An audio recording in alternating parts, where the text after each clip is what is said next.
Hello friends, so welcome back to our channel. तो friends, मैं आज लेके आ चुका हूँ आपके लिए एक बिल्कुल ही नया ब्रांच ऑफ फिजिक्स, बिल्कुल ही नया चैप्टर, बिल्कुल ही अलग तरीके की फिजिक्स जो कि है ऑप्टिक्स। तो ऑप्टिक्स की स्टडी आज से करने वाले हैं। बहुत ही मजा आने वाला टॉपिक, बहुत ही इजी टॉपिक है, ज़्यादा कुछ सोचना नहीं पड़ता। इसके अंदर कैलकुलेशन बेस्ड टॉपिक है, तो आप इसको इजीली स्कोरिंग बना सकते हो। हाँ, इसकी वीडियो की प्लेलिस्ट जो है बहुत लंबी हो सकती है, लेकिन इसके अंदर आप एक बार कॉन्सेप्ट सीख लोगे ना, तो बहुत ही इजीली आप उसको अप्लाई कर सकते हो। तो ऑप्टिक्स मेरे को इलेक्ट्रोमैग्नेटिज्म के कंपैरिजन में ज़्यादा इजी लगता है। तो अगर आपको इलेक्ट्रोमैग्नेटिज्म भले डाउट रह गया हो, लेकिन ऑप्टिक्स ऐसा है ना कि आपको उसकी नॉलेज की जरूरत नहीं है उसके अंदर। ये बिल्कुल नया ब्रांच ऑफ फिजिक्स है। आप इसको शुरू से पढ़ना शुरू करो, अंत तक आपको पिछला कोई भी नॉलेज रिक्वायरमेंट नहीं है, ठीक है। तो आप पूरा का पूरा एकदम अच्छे से डिटेल में सीख सकते हो। इसके बेस पे जेईई मेंस के क्वेश्चन, जेईई एडवांस क्वेश्चन, हम सब कुछ करेंगे। लेक्चर बाय लेक्चर कॉन्सेप्ट को हम बिल्ड करेंगे। तो आपको शुरू से पहला वीडियो से पहली प्लेलिस्ट से सारे वीडियोस इस तरह से अरेंज करना है और इस तरह से आपको पूरा देखना है लाइन से। तो मैं गारंटी देता हूँ कि लेक्चर के मतलब पूरी प्लेलिस्ट आपने एंड कर ली, तो आप जेईई एडवांस के क्या उसके ऊपर के ओलंपियाड लेवल के भी आप क्वेश्चन सॉल्व कर पाओगे, ठीक है। तो ऑप्टिक्स के अंदर भी हमारा जो पहला पार्ट होता है वो होता है रे ऑप्टिक्स। रे ऑप्टिक्स जिसको हम बोलते हैं ज्योमेट्रिकल ऑप्टिक्स। तो ज्योमेट्रिकल ऑप्टिक्स की पूरी डिटेल स्टडी, लेकिन आज तो हमारा जो है इंट्रोडक्टरी लेक्चर होगा, जिसके अंदर हम ऑप्टिक्स के बारे में बेसिक से बातें समझेंगे। बिकॉज हमारे जो आने वाले लेक्चर होंगे ना, उसके अंदर मैं कुछ टर्मिनोलॉजी यूज करूंगा, तो उसको समझना बहुत जरूरी है, जो कि आज के लेक्चर में हम समझने वाले हैं। एकदम बेसिक सी बातें, क्या होता है ऑप्टिक्स, कैसे हम ऑप्टिक्स के चैप्टर में आ गए, कैसे उसके ऊपर डील किया जाता है, कैसे क्वेश्चंस को डील किया जाता है, कितने कितने वो टर्म्स आते हैं, टर्मिनोलॉजी, वो सब कुछ आज के लेक्चर में हम सीखने वाले हैं, ठीक है। तो पेन पेपर लेके बैठ जाओ, क्वेश्चन साथ उसको पॉज करके ट्राई करो और कॉन्सेप्ट को नोट डाउन करो, ठीक है। तो इतने इन्फॉर्मेशन के साथ शुरू करते हैं अपना लेक्चर।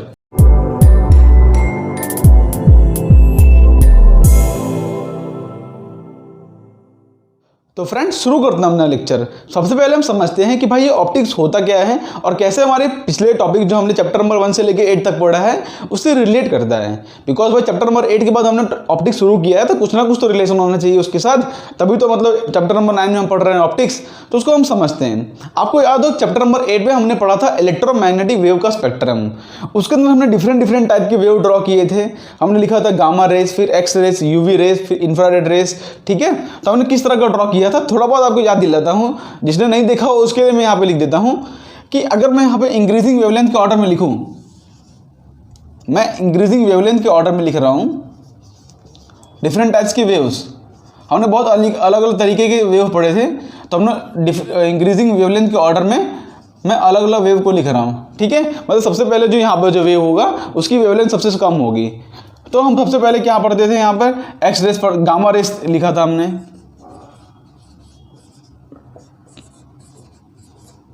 गामा रेस के बाद हमारे पास था एक्स रेस, ठीक है। एक्स रेस के बाद हमारे पास क्या था, यूवी रेस,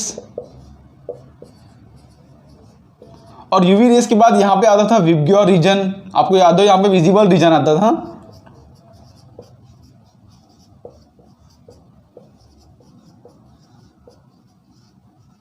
इसके अंदर हम विबग्योर पढ़ते थे,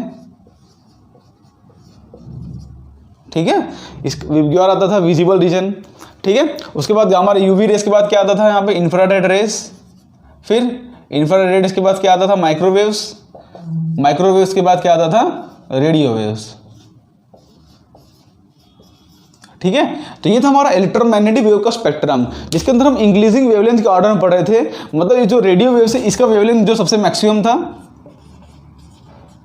और यहां पे इस टेबल के अंदर गामा रेस का जो वेवलेंथ था वो सबसे मिनिमम था। वैसे इससे भी मिनिमम वाले होते हैं, जैसे कॉस्मिक रेस हो गए, वो सब होते हैं, लेकिन अपना जो मेनली स्टडी इतने में ही है। तो रेडियो वेव्स का वेवलेंथ मैक्सिमम था और गामा रेस का वेवलेंथ मिनिमम था। और इसका जो वेवलेंथ का रीजन था, ये विजिबल रीजन का वेवलेंथ का रीजन था, वो 4000 एंगस्ट्रॉम से लेके 8000 एंगस्ट्रॉम तक था। आपको याद है विजिबल रीजन था वो 4000 एंगस्ट्रॉम से लेके 8000 एंगस्ट्रॉम तक होता था। तो अब हम समझते हैं कि ऑप्टिक्स क्या होता है। ये जो मतलब इतना जो हमारा पूरा इलेक्ट्रोमैग्नेटिक स्पेक्ट्रम था, उसमें से सिर्फ इतना ही पार्ट था जो हमको विजिबल था। मतलब ये भी वेव्स एग्जिस्ट करती हैं, gamma rays, X rays, UV rays, infrared rays, microwaves, सब रेस एग्जिस्ट करती हैं। लेकिन उसमें से हमको दिखता क्या है, मतलब अगर 3 रेज आ रहे हैं, एक विजिबल रेज आ रही है, यूवी रेज आ रही है, इंफ्रारेड आ रही है, आप भले इसको फील कर पाओ, लेकिन आपको जो दिखता है अपने आंख से जो वेव दिखता है वो है सिर्फ विजिबल रीजन वाले रेज, मतलब ये विबग्योर जो रीजन वाला होता है, इतने रीजन में जो वेव होते हैं वही हमको दिखाई देते हैं। बाकी वेव्स को हम सिर्फ फील कर सकते हैं या अलग अलग तरीके से टेस्ट कर सकते हैं, ठीक है। तो जो रे या जो वेव्स हमको दिखाई देती हैं, जो रे या जो वेव्स हमको दिखाई देती हैं, उसकी स्टडी को हम बोलते हैं ऑप्टिक्स। क्या होता है optics? Optics is that part of electromagnetic spectrum, optics is that part of electromagnetic spectrum which is visible to us. Clear है? Which is visible to us. इस पार्ट की स्टडी को हम बोलते हैं ऑप्टिक्स। सिर्फ विजिबल रीजन हो ना, उस पार्ट की स्टडी को हम बोलते हैं ऑप्टिक्स। और ये कौन सी पार्ट है? विजिबल रीजन वाला पार्ट है। बाकी सब भी होते हैं इंफ्रारेड, माइक्रोवेव्स, लेकिन हमको दिखाई नहीं देते हैं, ठीक है। उसको टेस्ट करने के बहुत से अलग अलग तरीके हैं। कोई हीट प्रोड्यूस करते हैं, ठीक है, कोई प्रेशर लगाते हैं अलग अलग तरीके का, कोई रेडियो में यूज़ हो रहा है, कोई माइक्रोवेव्स में यूज़ हो रहा है, तो सबके अपने अलग अलग यूजेस हैं। लेकिन जो ऑप्टिक्स बेसिकली डील करता है वो स्टडी ऑफ लाइट पे डील करता है, ठीक है। लाइट क्या होता है? ये जो विजिबल रीजन में जितने रेज होते हैं उसको हम लाइट बोलते हैं, और लाइट की स्टडी को हम बोलते हैं ऑप्टिक्स। क्लियर है? तो यहाँ पे लिखो पहले लाइट। सबसे पहले हम समझते हैं लाइट। तो light is that part of electromagnetic spectrum, light is that part of electromagnetic spectrum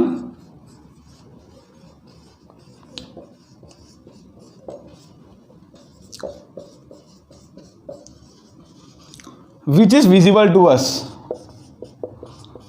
which is visible to us। मतलब पूरे इलेक्ट्रोमैग्नेटिक वेव के स्पेक्ट्रम में सिर्फ इतना ही पार्ट हमको विजिबल होता है, और उसको हम बोलते हैं लाइट। क्लियर है? और ऑप्टिक्स क्या होता है? ऑप्टिक्स इज, लिखो यहां पे, optics is basically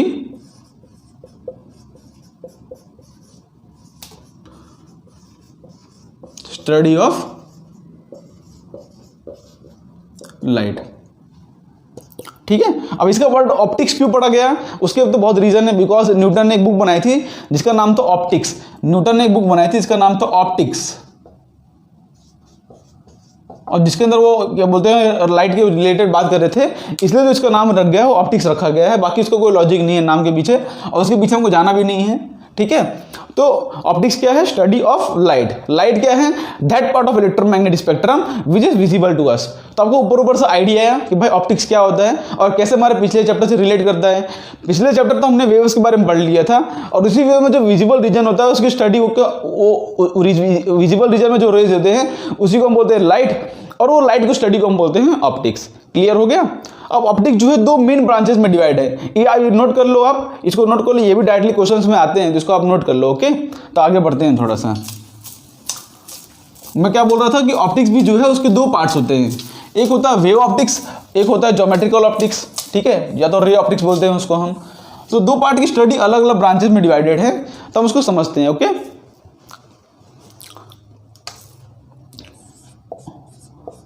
optics is generally,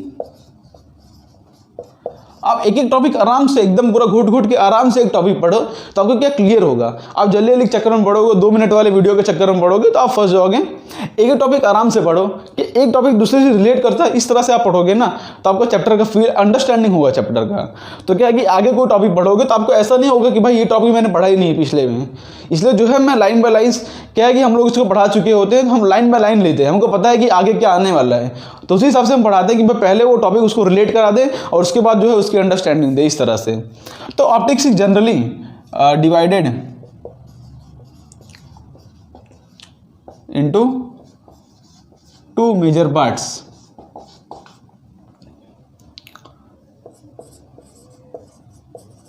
ठीक है, एक पार्ट हमारा होता है ज्योमेट्रिकल ऑप्टिक्स, ज्योमेट्रिकल, और या तो लिख दो रे ऑप्टिक्स। ठीक है, दोनों एक ही होता है। किसी किसी बुक में इसको ज्योमेट्रिकल ऑप्टिक्स लिखा जाता है और किसी किसी बुक में इसको रे ऑप्टिक्स लिखा जाता है। अभी हम समझेंगे कि ज्योमेट्रिकल और रे क्यों लिखा जाता है। और दूसरा हमारा जो मेन ब्रांच होता है वो होता है वेव ऑप्टिक्स।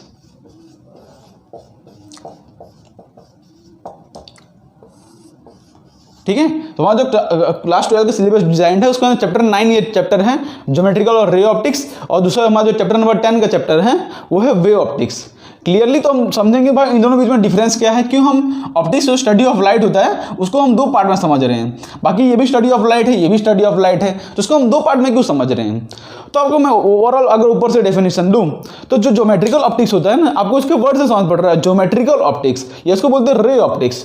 तो जो मेट्रिकल ऑप्टिक्स होता है उसके अंदर हम सिर्फ मैथमेटिकल कैलकुलेशन की बात करते हैं, मतलब उसके अंदर हम किसी चीज़ के रीजन की बात नहीं करते। जैसे आपने पढ़ा होगा कि भाई लाइट अगर किसी सरफेस पे टकराती है तो यहाँ पे उसको कुछ रिफ्लेक्शन होता है, कुछ दूसरे मीडियम में रिफ्रैक्शन होता है, ठीक है। तो उसके रीजन को एक्सप्लेन नहीं करता ये, हाँ ये खाली बताएगा कि लाइट अगर टकरा रही है तो रिफ्लेक्शन हो रहा है, रिफ्लेक्शन हो रहा है, लाइट लेंस से टकराएगी तो यहाँ जाके मुड़ेगी, लाइट प्रिज्म में टकराएगी तो यहाँ मुड़ेगी, लाइट ऐसे जाता है ऐसे चला जाता है, लेकिन उसको कोई रीजन नहीं देता, ये सिर्फ मैथमेटिकल कैलकुलेशन की बात करता है। जैसे मैं आपको बोलूँ कि वहाँ से लाइट टकरा के यहाँ पे आई, कितना टाइम लगा या कितनी स्पीड थी उसकी, वो मीडियम का क्या रिफ्रैक्टिव इंडेक्स था, तो ये सब जो बातें हैं वो मैथमेटिकल कैलकुलेशन करके ये निकाल तो लेता है ज्योमेट्रिकल ऑप्टिक्स, लेकिन उसके पीछे का रीजन प्रोवाइड नहीं करता, ठीक है। ये सिर्फ मैथमेटिकल कैलकुलेशन की बात करता है, मतलब कि उसके पीछे बहुत सारे रीजंस होते हैं भाई, रिफ्रैक्शन और रिफ्लेक्शन होने की बहुत रीजन होते हैं, क्यों रे ऑफ लाइट रिफ्लेक्ट हुआ, क्यों रे ऑफ लाइट रिफ्रैक्ट हुआ, और कुछ कुछ तो ऑब्जॉर्व भी होती हैं। तो वो सब क्या है कि वो रीजन प्रोवाइड नहीं करता, ये सिर्फ बोलता है हाँ भाई ऐसा होता है। जैसे 2 + 2 4 होता है, तो आपको पता है 2 + 2 4 होता है, आपको पता है, चलो लेकिन क्यों होता है बताओ, 2 + 2 5 क्यों नहीं होता, 4 ही क्यों होता है, आपको मन में कभी ऐसा क्वेश्चन आया। तो इसका भी सच में इसका आंसर एग्जिस्ट करता है। अगर आप बहुत हायर मैथमेटिक्स पढ़ोगे ना तो 1 + 1 2 होता है, उसका भी आंसर है।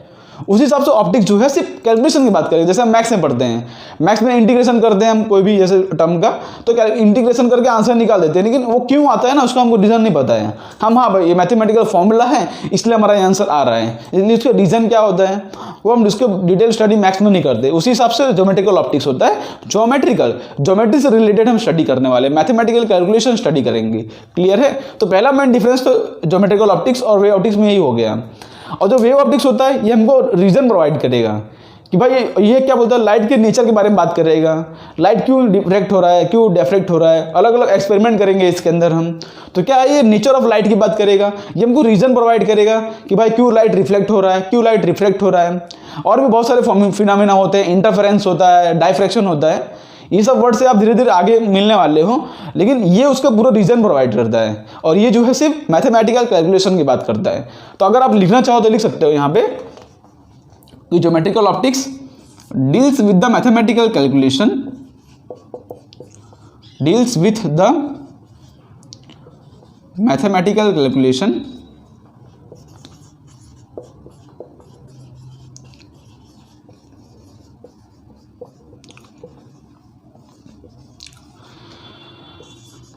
and do not provide reasons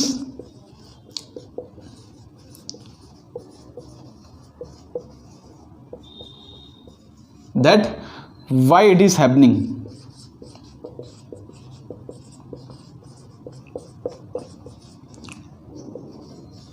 ठीक है, जैसे मैथमेटिकल कैलकुलेशन की बात करेगा, कोई रीजन प्रोवाइड नहीं करता भाई क्यों हो रहा है। और वेव ऑप्टिक्स क्या है, वेव ऑप्टिक्स डील करता है, इट डील्स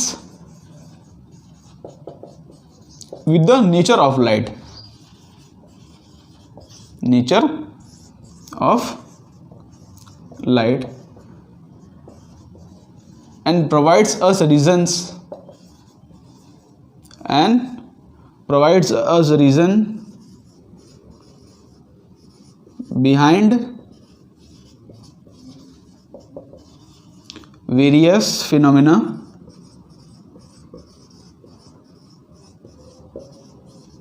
happening।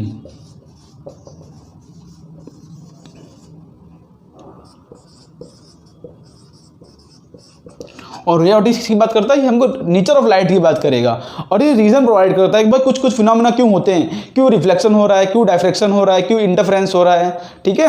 तो वो सब की बात करता है, पूरा रीजन प्रोवाइड करता है। तो सबसे मतलब पहला मेन डिफरेंस ये हो गया। और दूसरा डिफरेंस क्या होता है कि जो रे ऑप्टिक्स होता है ना उसके अंदर हम बड़े बड़े ऑब्जेक्ट की बात करेंगे, जैसे आपको पता होगा कि रे ऑप्टिक्स में हम मिरर की बात करेंगे, ठीक है। इसके अंदर हम बात करेंगे लेंसेज की बात करेंगे, इसके अंदर हम अलग अलग जो है प्रिज्म की बात करेंगे, स्फेरिकल सरफेस की बात करेंगे।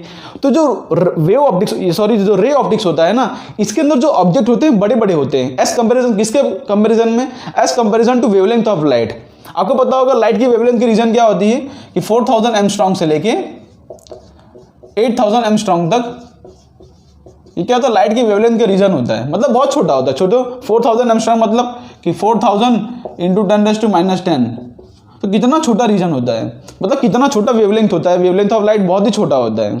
तो यहाँ के जो ऑब्जेक्ट होते हैं, सोचो लेंस अगर मैं 2 सेंटीमीटर का ही बना दूँ तो कितना बड़ा हो गया इससे, देखो ये तो कितना छोटा है, 0.00000004 है। अगर 2 सेंटीमीटर का भी लेंस बना दूं तो भी उसके कंपैरिजन में बहुत बड़ा हो जाता है ये। तो यहाँ पर जितने भी ऑब्जेक्ट हम बात करेंगे, जैसे मिरर हो गया, लेंस हो गया, तो ये सब जो है लाइट की वेवलेंथ से बहुत ही बड़े ऑब्जेक्ट होते हैं, ठीक है। तो यहाँ पे जो ऑब्जेक्ट डील करेंगे वो लाइट की वेवलेंथ से बहुत ही बड़े ऑब्जेक्ट्स होंगे, ठीक है। तो यहाँ पे लिखो कि जो ज्योमेट्रिकल ऑप्टिक्स होता है, the size of object are much larger than wavelength of light.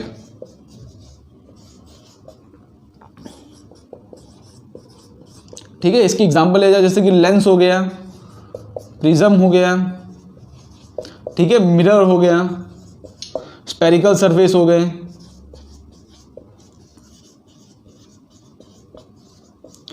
तो ऐसे डिफरेंस कॉमन बोर्ड में आते हैं, तो आप इसको लिख सकते हो कि यहाँ पर जो ऑब्जेक्ट्स होते हैं वो लाइट की वेवलेंथ से बहुत ही ज़्यादा होते हैं, जैसे कि लेंस, मिरर, स्फेरिकल सरफेस, इस सब को जो ऑब्जेक्ट होते हैं, मतलब छोटा भी ले लो तो भी इसका वेवलेंथ कितना स्मॉल है, लाइट का वेवलेंथ 4000 एंगस्ट्रॉम, मतलब 4000 × 10⁻⁻10 एंगस्ट्रॉम, ये तो कितना छोटा है, उसके कंपेरिजन में तो यहाँ पे ऑब्जेक्ट बहुत बड़े होते हैं, क्लियर है।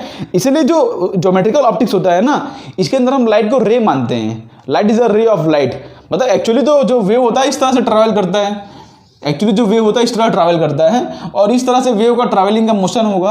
आपने चैप्टर नंबर 8 में पढ़ा होगा इलेक्ट्रोमैग्नेटिक वेव, किस तरह से इलेक्ट्रिक फील्ड इस तरह से वाइब्रेट कर रही होती है, मैग्नेटिक फील्ड इस तरह से वाइब्रेट कर रही होती है, लेकिन जो वेव का मोशन है वो आगे की तरफ होता है। तो यहाँ पर भी एक्चुअली तो वेव इस तरह से आगे आते हैं, लेकिन हम उसको एक रे की तरह ट्रीट करते हैं, और ये एरो दिखाता है उसका डायरेक्शन, इसको मैं आगे बताने वाला हूँ। लेकिन ज्योमेट्रिकल ऑप्टिक्स में हम जो है, मतलब हम वेव नेचर ऑफ लाइट की बात करते ही नहीं है, मतलब यहाँ पर लाइट जो है वेव इस तरह से आगे बढ़ता है, लेकिन बिकॉज यहाँ पे ऑब्जेक्ट जो होता है उसके कंपैरिजन में बहुत बड़े होते हैं, तो हम यहाँ पे जो इसको होता है इसको रे मान लेते हैं, भाई लाइट जो है एक स्ट्रेट लाइन में ट्रैवल कर रही है बस, और ये जो एरो है उसको डायरेक्शन दिखा रहा है, जैसे यहाँ पे एनर्जी क्या है आगे बढ़ रही है, उसी हिसाब से यहाँ पर हम एक सीधा लाइन ड्रॉ कर देते हैं जो कि दिखाता है डायरेक्शन ऑफ लाइट, ओके, और यहाँ पर एरो दिखाता है उसका डायरेक्शन, क्लियर है। वो स्ट्रेट लाइन क्या दिखा रहा है कि लाइट जो है स्ट्रेट लाइन में ट्रैवल करती है, ओके, वो तो आगे बढ़ने वाले हैं, लेकिन इसके अंदर जो ऑब्जेक्ट्स होते हैं बहुत बड़े होते हैं as comparison to wavelength of light. और इसी सबसे वेव ऑप्टिक्स में क्या होता है, द साइज ऑफ ऑब्जेक्ट्स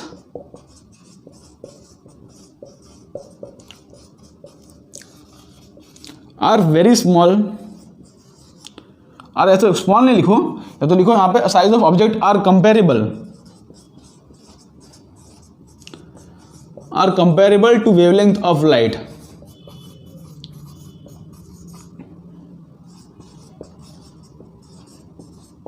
इसके अभी आप एग्जांपल नोट कर लो, इसको पता चलेगा आपको। स्लिट्स हो गए, ठीक है, यहाँ पे हम बात करते हैं स्लिट्स की, पतले पतले स्प्लिट्स की, पतले पतले टाइनी होल की बात करते हैं हम।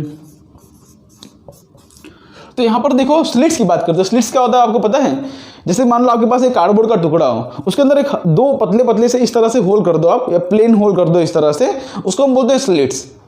तो आपने देखा होगा यंग डबल स्लिट एक्सपेरिमेंट में, या देखा नहीं होगा आपने कभी, चलो नहीं भी सुना हो कोई बात नहीं, लेकिन आप इतना जान लो कि जैसे कि यंग डबल स्लिट एक्सपेरिमेंट होगा, जब हम बढ़ेंगे, हम डायफ्रेक्शन बढ़ेंगे, तो उसके अंदर जो स्लिट्स होते हैं, मतलब उसके अंदर साइज ऑफ द ऑब्जेक्ट होते हैं, जो स्लिट्स होते हैं बहुत छोटे छोटे होते हैं, इतना छोटा होता है, इतने छोटे के अंदर से हम जो है लाइट को ट्रैवल करेंगे, तब जो है लाइट का वेव नेचर हमको दिखता है। बाकी बड़े बड़े ऑब्जेक्ट डील करेंगे ना, तब तो लाइट को हम एक सीधी लाइन में रे मान लेंगे उसको, बाकी लाइट स्ट्रेट लाइन में ट्रैवल कर रही है, उसको वेव नेचर और पार्टिकल नेचर, लाइट का जो 2 नेचर होता है ना, एक वेव नेचर होता है, एक पार्टिकल नेचर, पर उसको कोई मतलब नहीं है उसके ऊपर से, बिकॉज ऑब्जेक्ट का साइज ही इतना बड़ा है। आप सोचो ऑब्जेक्ट का साइज उतना बड़ा है, उसके कंपेरिजन में वेव आ रहा है, तो वेव नियरली आपको स्ट्रेट लाइन में दिखेगा आपको।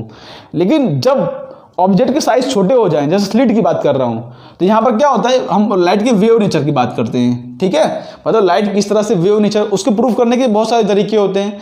और यहाँ पर जो स्लिट्स होते हैं, टाइनी होल्स होते हैं, इसके अंदर से लाइट को प्रोसेस कराएंगे ना, तभी हमको लाइट का वेव नेचर दिखता है।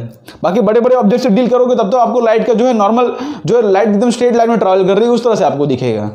लेकिन आप पतले पतले स्लिट में ट्रैवल कराओगे, टाइनी होल्स में आपको उस लाइट को दिखाओगे, तब लाइट जो है अलग अलग फिनोमिना दिखाता है जो कि वेव ऑप्टिक्स के अंदर आते हैं। लाइट जो है इस तरह से पैटर्न बनाता है, ब्राइट डार्क के पैटर्न बनते हैं अलग अलग। तो वो सब फिनोमिना हमको तभी दिखेंगे जब हम इस तरह के ऑब्जेक्ट लेंगे जो कि लाइट के वेवलेंथ से कंपैरिजन में है। ठीक है, ऑब्जेक्ट जो हैं वो लाइट के वेवलेंथ के कंपैरिजन ऑब्जेक्ट होते हैं, बहुत छोटे टाइनी होल्स होते हैं। एंगस्ट्रॉम मतलब बहुत छोटे, क्लियर है। उसी हिसाब से स्लिट्स बहुत छोटे छोटे होते हैं, तब हमको लाइट का वेव नेचर दिखेगा, किस तरह से लाइट वेव बना रही है। बाकी जब बड़े ऑब्जेक्ट होंगे तब तो हमको नॉर्मल रे ऑफ लाइट से डील करना है। तो आज का तो हमारा जो पहला टॉपिक है वो तो रे ऑप्टिक्स के ऊपर डील है। ये टॉपिक आएगा तब इसको हम समझेंगे, लेकिन इसके अंदर सिर्फ मैथमेटिकल कैलकुलेशन की बात होती है। और यहाँ पर जो ऑब्जेक्ट होते हैं वो क्या बोलते हैं, वेवलेंथ ऑफ लाइट के कंपेरिजन में बहुत ज़्यादा होते हैं। ये दो डिफरेंस आपको क्लियर है, ओके। और तीसरा डिफरेंस मैं आपको बताता हूँ।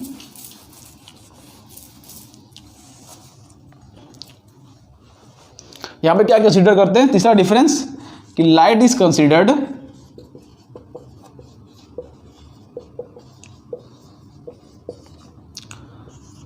एज अ रे।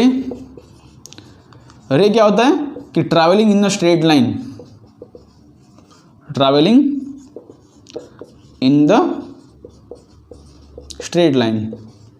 मतलब यहाँ पे हम कंसीडर करेंगे लाइट जो है स्ट्रेट लाइन में ट्रैवल करती है। उसको रीजन मैंने आपको दे दिया, बिकॉज उसके कंपैरिजन में ऑब्जेक्ट जो है बहुत बड़े बड़े होते हैं। और यहाँ पर क्या होगा,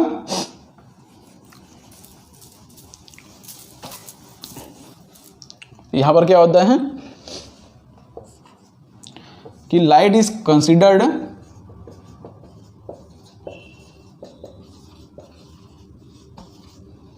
एज अ वेव।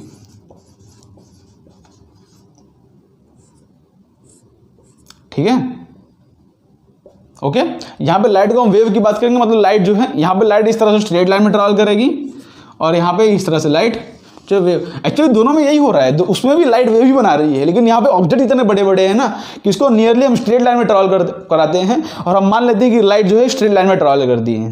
क्लियर है, लाइट जो स्ट्रेट लाइन में ट्रैवल करती है लेकिन इस तरह से ट्रैवल करती है, लेकिन हम उसको जो है स्ट्रेट लाइन मान लेते हैं और एरो दिखाता है उसका डायरेक्शन। क्लियर है, लेकिन यहाँ पे क्या है कि ऑब्जेक्ट छोटे छोटे हो जाएंगे, जैसे यहाँ पे स्लिट हो जाएगा, बहुत छोटा हो जाएगा, तो उसके कंपेरिजन में ये वेवलेंथ उसके कंपेरिजन कंपेरेबल हैं। तो यहाँ पर क्या डिफरेंट डिफरेंट फिनोमिना होते हैं। यहाँ पर ब्राइट डार्क इस तरह के फिनोमिना होता है। वो तब दिखेगा जब लाइट का हम वेव नेचर दिखेंगे।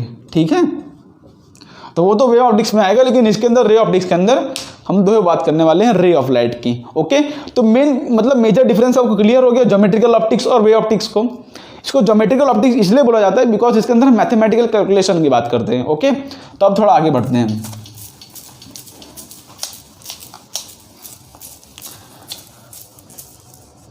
तो आज हम शुरू करेंगे ज्योमेट्रिकल ऑप्टिक्स का इंट्रोडक्शन। ओके,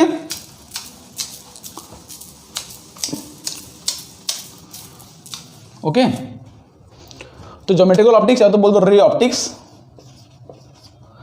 अब हम रे ऑप्टिक्स का इंट्रोडक्शन लेना शुरू करते हैं। क्या शुरू करते हैं? रे ऑप्टिक्स का इंट्रोडक्शन। तो देखो ऑप्टिक्स में भी देखो अब रे ऑप्टिक्स आ गया है ना। देखो ऑप्टिक्स को हम दो पार्ट में डिवाइड किया, एक तो रे ऑप्टिक्स, एक वे ऑप्टिक्स। अब रे ऑप्टिक्स को भी हम दो पार्ट में डिवाइड करेंगे। मेनली जो रे ऑप्टिक्स दो पार्ट में डिवाइड है, एक तो रिफ्लेक्शन, रिफ्लेक्शन ऑफ लाइट, और एक तो है रिफ्रैक्शन, रिफ्रैक्शन ऑफ लाइट।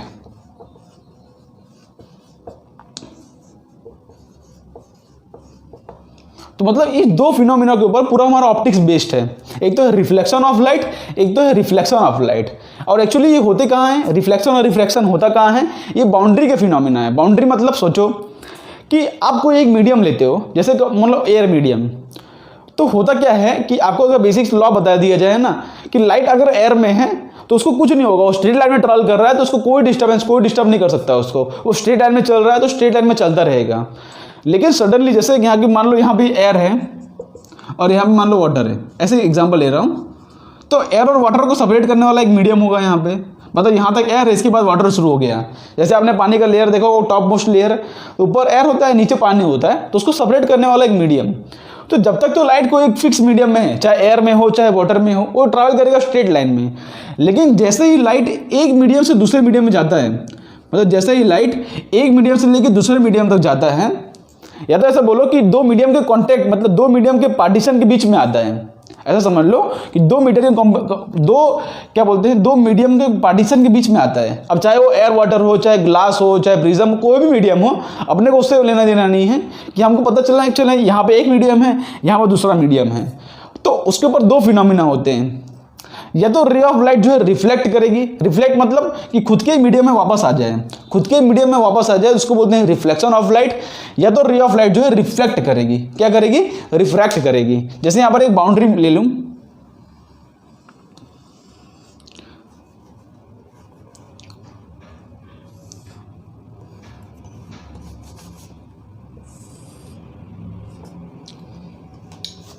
ठीक है, ये क्या है, ये बाउंड्री मीडियम है, ठीक है, क्या है, ये बाउंड्री है, ठीक है। मतलब इसके बाद यहाँ पर कोई अलग मीडियम है, यहाँ पर कोई अलग मीडियम है, इसको मैं बोल दूँ कि यहाँ पर मीडियम 1 है और यहाँ पर मीडियम 2 है। क्लियर है। तो रे ऑफ लाइट जब कभी भी मतलब किसी दो मीडियम की बाउंड्री टकराती है तभी फिनोमिना होगा। अगर खाली एयर में है तो लाइट में कोई चेंज नहीं आएगा, लाइट स्टिल लाइन में ट्रैवल करती चली जाएगी। अगर खाली वाटर में है तो लाइट में कोई चेंज नहीं आएगा।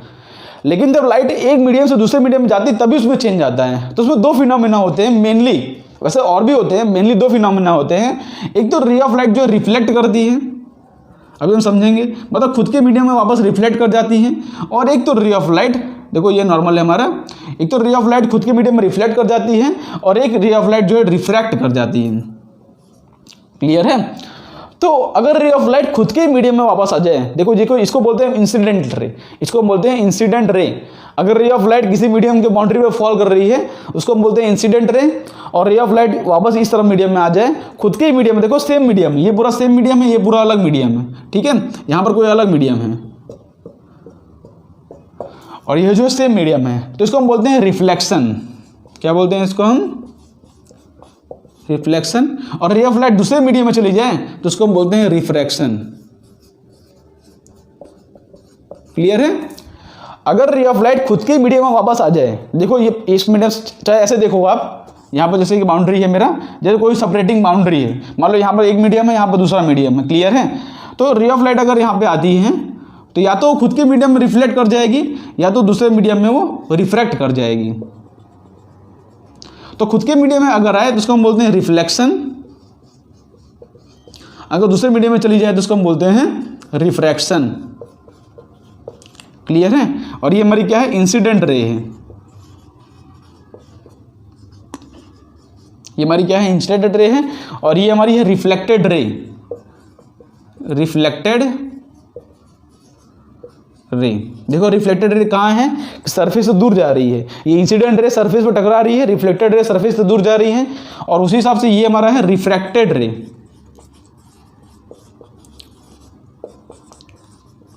क्लियर है। तो उसी तो के ऊपर बेसिकली हमारा तो रे ऑप्टिक्स का स्टडी डिफाइंड है।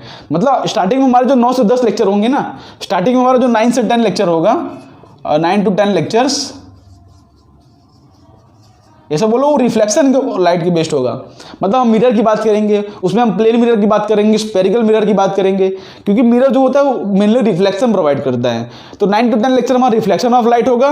उसके बाद बाकी का लेक्चर हमारा, जैसे मान लो उसके बाद 10 ऑनवर्ड्स हम पढ़ना शुरू करेंगे रिफ्रैक्शन, क्योंकि मिरर जो हम स्टार्टिंग में पढ़ेंगे उसके अंदर सिर्फ रिफ्लेक्शन होता है। अभी समझेंगे मिरर में रिफ्लेक्शन क्यों होता है, उसके अंदर रिफ्रैक्शन क्यों नहीं होता। ओके। तो मिरर के अंदर मेनली रिफ्लेक्शन होता है। वैसे देखो यहाँ पे दो प्रोसेस हो रहे हैं, एक रिफ्लेक्शन एक रिफ्रैक्शन। पता है ऑब्जॉर्प्शन भी होता है, मतलब कुछ रे ऑफ लाइट एब्जॉर्ब भी हो जाती है, लेकिन उसको रे ऑप्टिक्स कोई मतलब नहीं, ये तो कैलकुलेशन से बात करेगा। ये तो मान रहा है कोई ऑब्जॉर्प्शन नहीं हो रहा है, खाली दो फिनोमिना हो रहा है, या तो रिफ्लेक्शन या तो रिफ्रैक्शन। जो लाइट ऑब्जॉर्ब हो जा रही है उसको फिनोमिना से, इसको रे ऑफ लाइट क्या बोलते हैं, रे ऑप्टिक्स को कोई लेना देना ही नहीं है।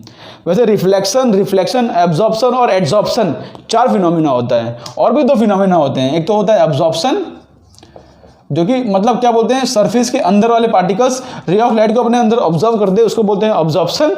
और एक होता है एड्सॉर्प्शन। तो रे ऑफ लाइट किसी सरफेस पर टकराती है ना, तो एक्चुअली टोटल 4 फिनोमिना होते हैं, रिफ्लेक्शन, रिफ्रैक्शन, एड्सॉर्प्शन, एब्जॉर्प्शन। लेकिन जो है रे ऑफ लाइट को ये एब्जॉर्प्शन और एड्जॉर्प्शन से कोई मतलब ही नहीं है। मतलब हम क्या कंसीडर करके चल रहे हैं कि यहाँ पर जो लाइट है दो ही प्रोसेस कर रहा है, एक तो रिफ्लेक्ट हो जा रहा है और एक तो रिफ्रैक्ट हो जा रहा है। मतलब रे ऑफ लाइट किसी मीडियम के अंदर एब्जॉर्ब नहीं हो रहा है। वैसे कुछ ना कुछ परसेंट एब्जॉर्ब होता है, लेकिन रे ऑफ लाइट में उसको हम नेगलेक्ट करते हैं। हम मानते हैं कि दो ही प्रोसेस हो रहा है, एक तो रिफ्लेक्शन और एक तो रिफ्रैक्शन। क्लियर है? तो उसके ऊपर हमारा जो स्टार्टिंग के 9 to 10 लेक्चर बेस्ड होंगे वो रिफ्लेक्शन ऑफ लाइट पे होंगे, बाकी के लेक्चर हमारा जो होंगे वो रिफ्रैक्शन ऑफ लाइट पे होंगे।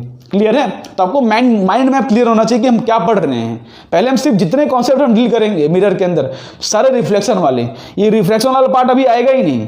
इसको आप 9 से 10 लेक्चर तक भूल जाओ रिफ्रैक्शन। अभी हम सिर्फ किसकी बात करेंगे? Reflection of light. ओके, अभी ये सब टर्म मैं आपको वापस लिखाऊंगा रिफ्लेक्शन क्या होता है, लेकिन पहले हमको बेसिक्स लॉ जानना जरूरी है। तो आप समझ गए कि हमारे लेक्चर किस तरह से बेस्ड होंगे रिफ्लेक्शन और रिफ्लेक्शन पे।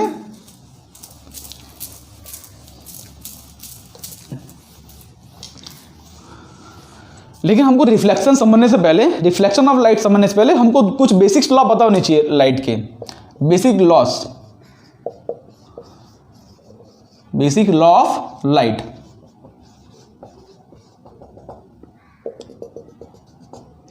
सबसे पहला लॉ जो आपको पता होगा कि light travels in a straight line. आप साथ में मतलब लिखते जाओ, आपको इंपॉर्टेंट लगेगा। ठीक है, बिकॉज इंपॉर्टेंट लिखा रहा हूं। Light travels in a straight line in a homogeneous medium.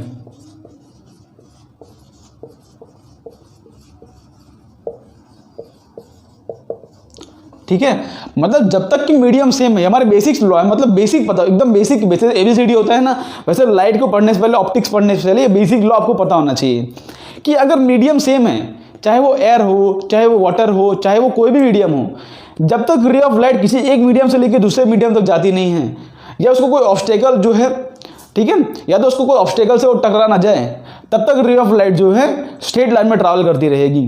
ठीक है, तब तक ray of light straight line में ट्रैवल करती रहेगी, चाहे कोई भी मीडियम हो। ये सबसे पहला हमारा बेसिक सिद्धांत है ऑप्टिक्स को पढ़ने से पहले। और दूसरा हमारा रे ऑफ लाइट का सिद्धांत क्या होता है कि रे ऑफ लाइट ट्रैवल करती है स्ट्रेट लाइन में इन होमोजेनियस मीडियम। दूसरा, the ray of light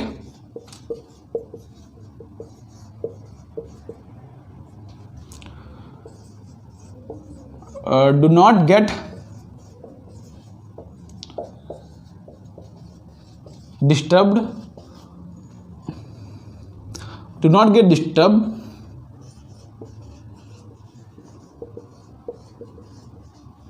when intersects with the other light। मतलब अगर कोई सेम मीडियम हो तो दो रे ऑफ लाइट अगर एक दूसरे को क्रॉस कर जाए ना, तो मतलब एक दूसरे को डिस्टर्ब नहीं करते। जैसे कोई एग्जांपल दूं आपको, जैसे मान लो मेरे पास ये लेंस है, तो होता क्या है एक्चुअली कि एक रे ऑफ लाइट हम इस तरह से पास करते हैं, ठीक है, एक पैरेलल लेके आके, ये हमारा जैसे लेंस हो गया, तो एक पैरेलल जाके इस तरह से पास करते हैं, और एक जो है हम इस तरह से लेके आते हैं यहाँ पर, जैसे एक पैरेलल लेस आई और दूसरी रे ऑफ लाइट पैरेलल आती हैं इसके।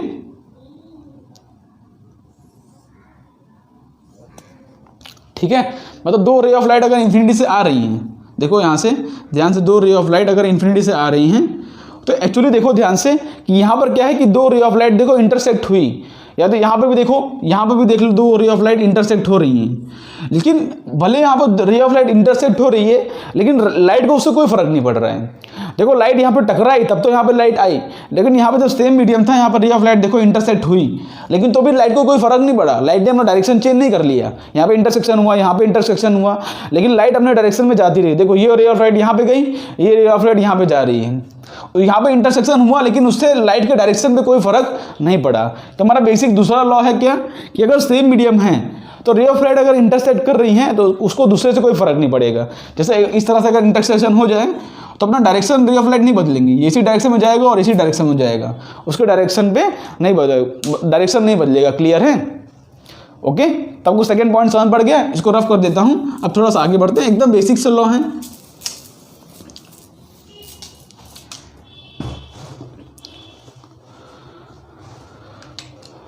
थर्ड पॉइंट लिखते हैं हम कि the light when strikes on the boundary of two medium,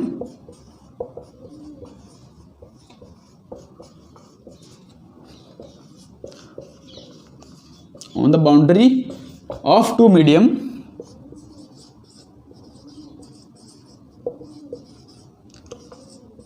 basically two phenomena, basically reflection and refraction occurs। ठीक है, बेसिक ऑप्टिक्स का नियम क्या है कि रे ऑफ लाइट अगर मीडियम पे टकरा रही हैं तो दो फिनोमेना होंगे, रिफ्लेक्शन और रिफ्रैक्शन। रिफ्लेक्शन होता है कि रे ऑफ लाइट खुद के मीडियम में वापस आ जाए तो रिफ्लेक्शन, अगर रे ऑफ लाइट दूसरे मीडियम में चली जाए तो उसको हम बोलते हैं रिफ्रैक्शन। क्लियर है?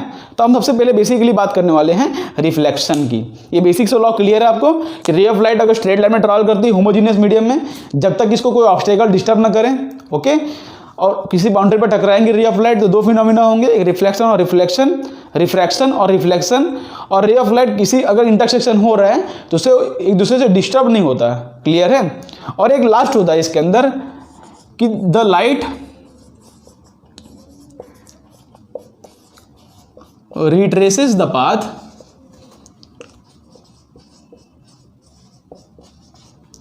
When it is reversed. When it is reversed important point है। क्या होता है कि जैसे मान लो कि आपके पास यहां से रे ऑफ लाइट आ रही है इस तरह से, तो अगर यहाँ पे मिरर रख दोगे ना, एग्जैक्टली इस तरह से मिरर रख दोगे परपेंडिकुलर उसके, तो रे ऑफ लाइट अगर इस तरह से आई ना तो जो है इस तरह से वो रिवर्स कर जाएगी डायरेक्शन। तो लाइट अपने पाथ को रिट्रेस करती है। क्या करती है? रिट्रेस। जैसे यहाँ पे मिरर रख दिया आपने exactly perpendicular ray of light के, तो यहाँ से रे ऑफ लाइट टकराएगी इस तरह से और एक्चुअली इस तरह से वापस वो रे ऑफ लाइट उसी डायरेक्शन में रिट्रेस कर जाएगी। ठीक है? जैसे मान लो लाइट ने 3 डायरेक्शन ट्रैवल किए हैं ऐसे, 1 2 3, ओके, आप यहाँ मिरर रख दोगे ना एग्जैक्टली परपेंडिकुलर उसके, तो रे ऑफ लाइट उसी डायरेक्शन में जाएगा, actually same to same direction में जाएगा, जैसे आया वैसे ही जाएगा वो। क्लियर है? तो ये रे ऑफ लाइट का बेसिक सा सिद्धांत है कि रे ऑफ लाइट उसी रास्ते को रिट्रेस करती है जो रास्ते से वो आई है। तो आपको क्लियर हो गया आपको कि बेसिक से लॉ 4 लॉस होते हैं हमारे बेसिक से, इसको आपको पता होना चाहिए हमेशा, या कभी भूलना मत, इसको आप अभी नोट कर लो। ओके, तो अब हम बात करते हैं अपने रिफ्लेक्शन ऑफ लाइट की, और अब हमारे चैप्टर की एक्चुअली शुरुआत हो रही है। अभी तक तो हम समझ रहे थे बेसिक्स, किस तरह हम चैप्टर में आगे बढ़ने वाले हैं, तो अब से हमारे चैप्टर की बेसिक से शुरुआत होती है। इसको यहां से मैं रफ करता हूं। ओके ओके, तो अब हम समझते हैं रिफ्लेक्शन ऑफ लाइट, जो कि हमारा आज का मेन टॉपिक है, और आज से लेके 8-9 लेक्चर तक हम रिफ्लेक्शन ऑफ लाइट की बात करेंगे। क्लियर है? इसका बेसिक सा डेफिनेशन आप लिख लो, बिकॉज कभी कभी एग्जाम में मतलब बोर्ड एग्जाम में इसका डेफिनेशन पूछ लेते हैं। तो डेफिनेशन क्या होगा रिफ्लेक्शन ऑफ लाइट का कि when ray of light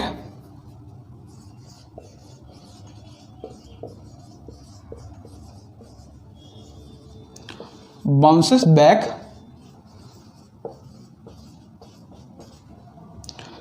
in the same medium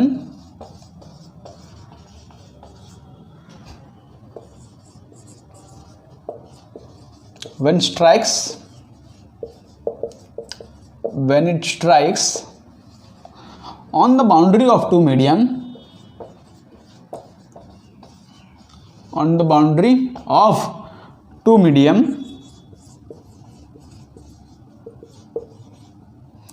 then it is called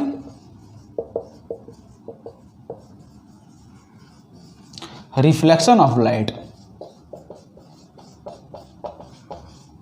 okay, तो रिफ्लेक्शन ऑफ लाइट का बेसिक डेफिनेशन क्या है? किसी मीडियम से रे ऑफ लाइट टकरा रही है और उसी मीडियम में वापस रे ऑफ लाइट रिफ्लेक्ट कर जाए, या उसी मीडियम में रे ऑफ लाइट वापस बाउंस बैक कर जाए, तो उसको हम बोलते हैं रिफ्लेक्शन ऑफ लाइट। क्लियर है? हमारे पास यहाँ पे क्या होगा कि एक सरफेस बाउंड्री होगा, ठीक है, एक सरफेस बाउंड्री होगा, और क्या होगा रे ऑफ लाइट यहाँ से आएगी और उसी मीडियम में वापस रिफ्लेक्ट कर जाएगी। ठीक है, ये हमारा क्या है, इसको हम बोलते हैं इंसिडेंट रे,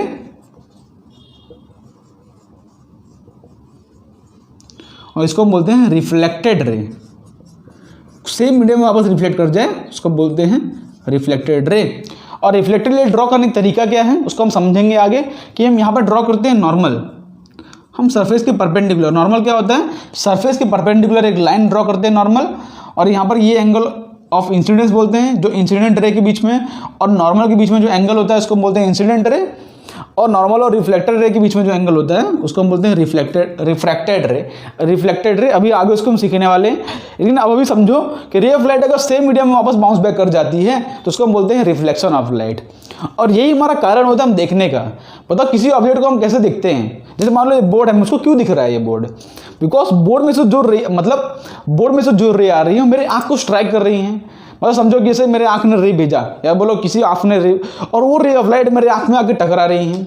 जैसे आपको बोर्ड दिख रहा है वाइट कलर का, जैसे कोई ऑब्जेक्ट ड्रॉ कर दूं, जैसे मान लो यहाँ पर कि मेरा एक बलून है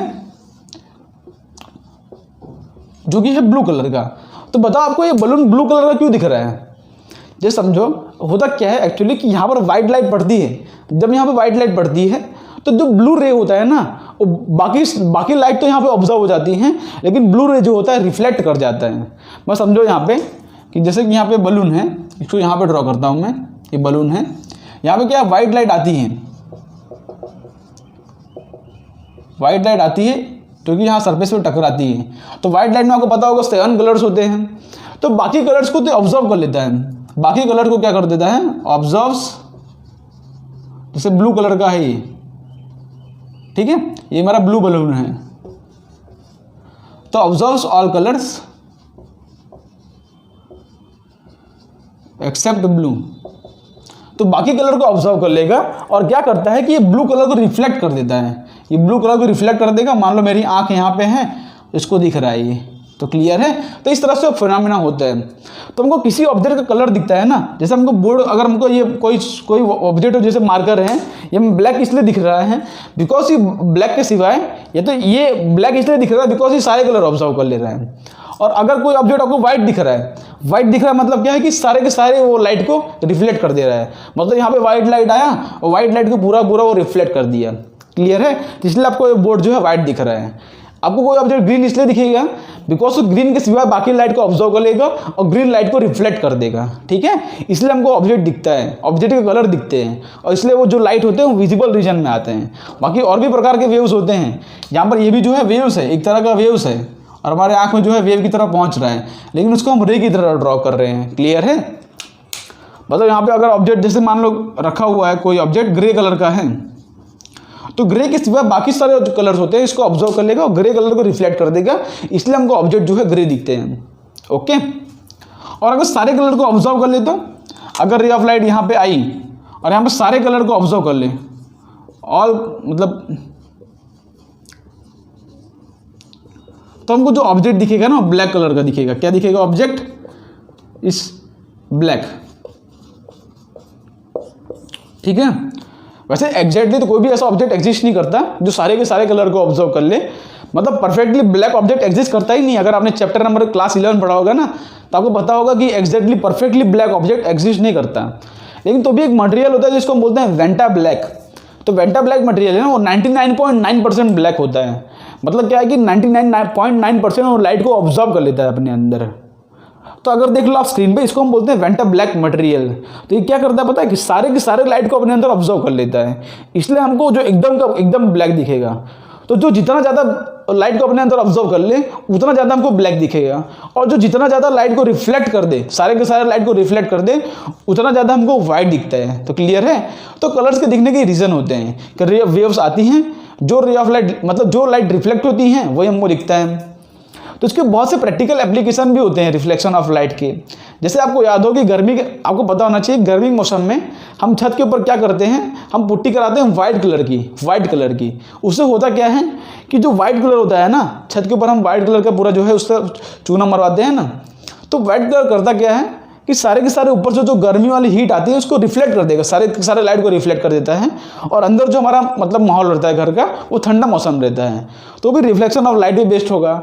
अगर आप वहाँ पे व्हाइट कलर के बजाय ब्लैक कलर लगवा दोगे ना, तब क्या है कि सारे के सारे लाइट को अपने अंदर ऑब्जर्व कर लेगा और अंदर हमको बहुत ज़्यादा गर्मी लगेगी, ठीक है। इस तरह से पूरा फिनोमेना होता है। तो जैसे देखोगे ग्रीन हाउस गैसेस में, वहाँ पे एक्चुअली ब्लैक कलर के कपड़े होते हैं। तो क्या है कि ग्रीन हाउस में हमको हीट की ज़रूरत होती है, तो वहाँ पे हम ज़्यादा ब्लैक कलर यूज़ करते हैं, जिससे क्या है कि हीट ऑब्जर्व हो जाए, ओके।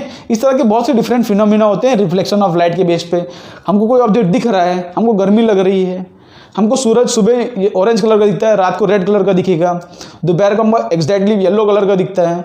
तो सबके बेस में जो है लाइट के रिफ्लेक्शन, रिफ्रैक्शन, ये सबके बेस रीजन होते हैं। ठीक है, लाइट कुछ स्कैटर करता है, कुछ रिफ्लेक्ट करता है, कुछ रिफ्लेक्ट करता है, तो सारे प्रैक्टिकल एप्लीकेशन उसके एग्जिस्ट करते हैं।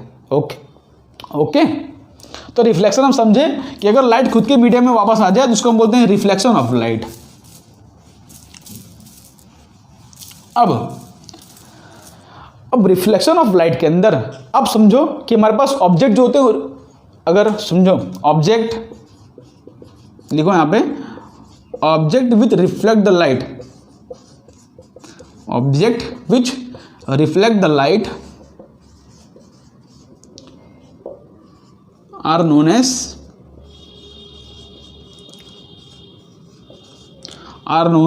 reflectors। अब जो ऑब्जेक्ट लाइट को रिफ्लेक्ट करते हैं ना उसको हम बोलते हैं रिफ्लेक्टर्स। इसके अंदर बहुत से एग्जांपल्स हो गए, जैसे एग्जांपल हो गया मिरर हो गया, बहुत से मतलब होते हैं, मतलब ऑब्जेक्ट्स जो कि लाइट को रिफ्लेक्ट करते हैं। ऑलमोस्ट सारे लाइट को रिफ्लेक्ट करते हैं, लेकिन जो परफेक्टली रिफ्लेक्टर्स होते हैं ना, मतलब इसके नाम में रिफ्लेक्टर होगा, मिरर हो गया, ये स्पेरिकल मिरर मतलब क्या बोलते हैं लेंसेस हो गया, ये भी कुछ ना कुछ लाइट को रिफ्लेक्ट करते हैं, सारी लाइट को प्रोसेस नहीं करने देते। इसमें से भी लाइट रिफ्लेक्ट होता है, इसमें से भी लाइट पास करता है। ठीक है, तो अलग अलग एग्जाम्पल होते हैं। वैसे अभी तो हम डील करने वाले मिरर के ऊपर। तो मिरर क्या होता है, अब समझते हैं मिरर क्या होता है।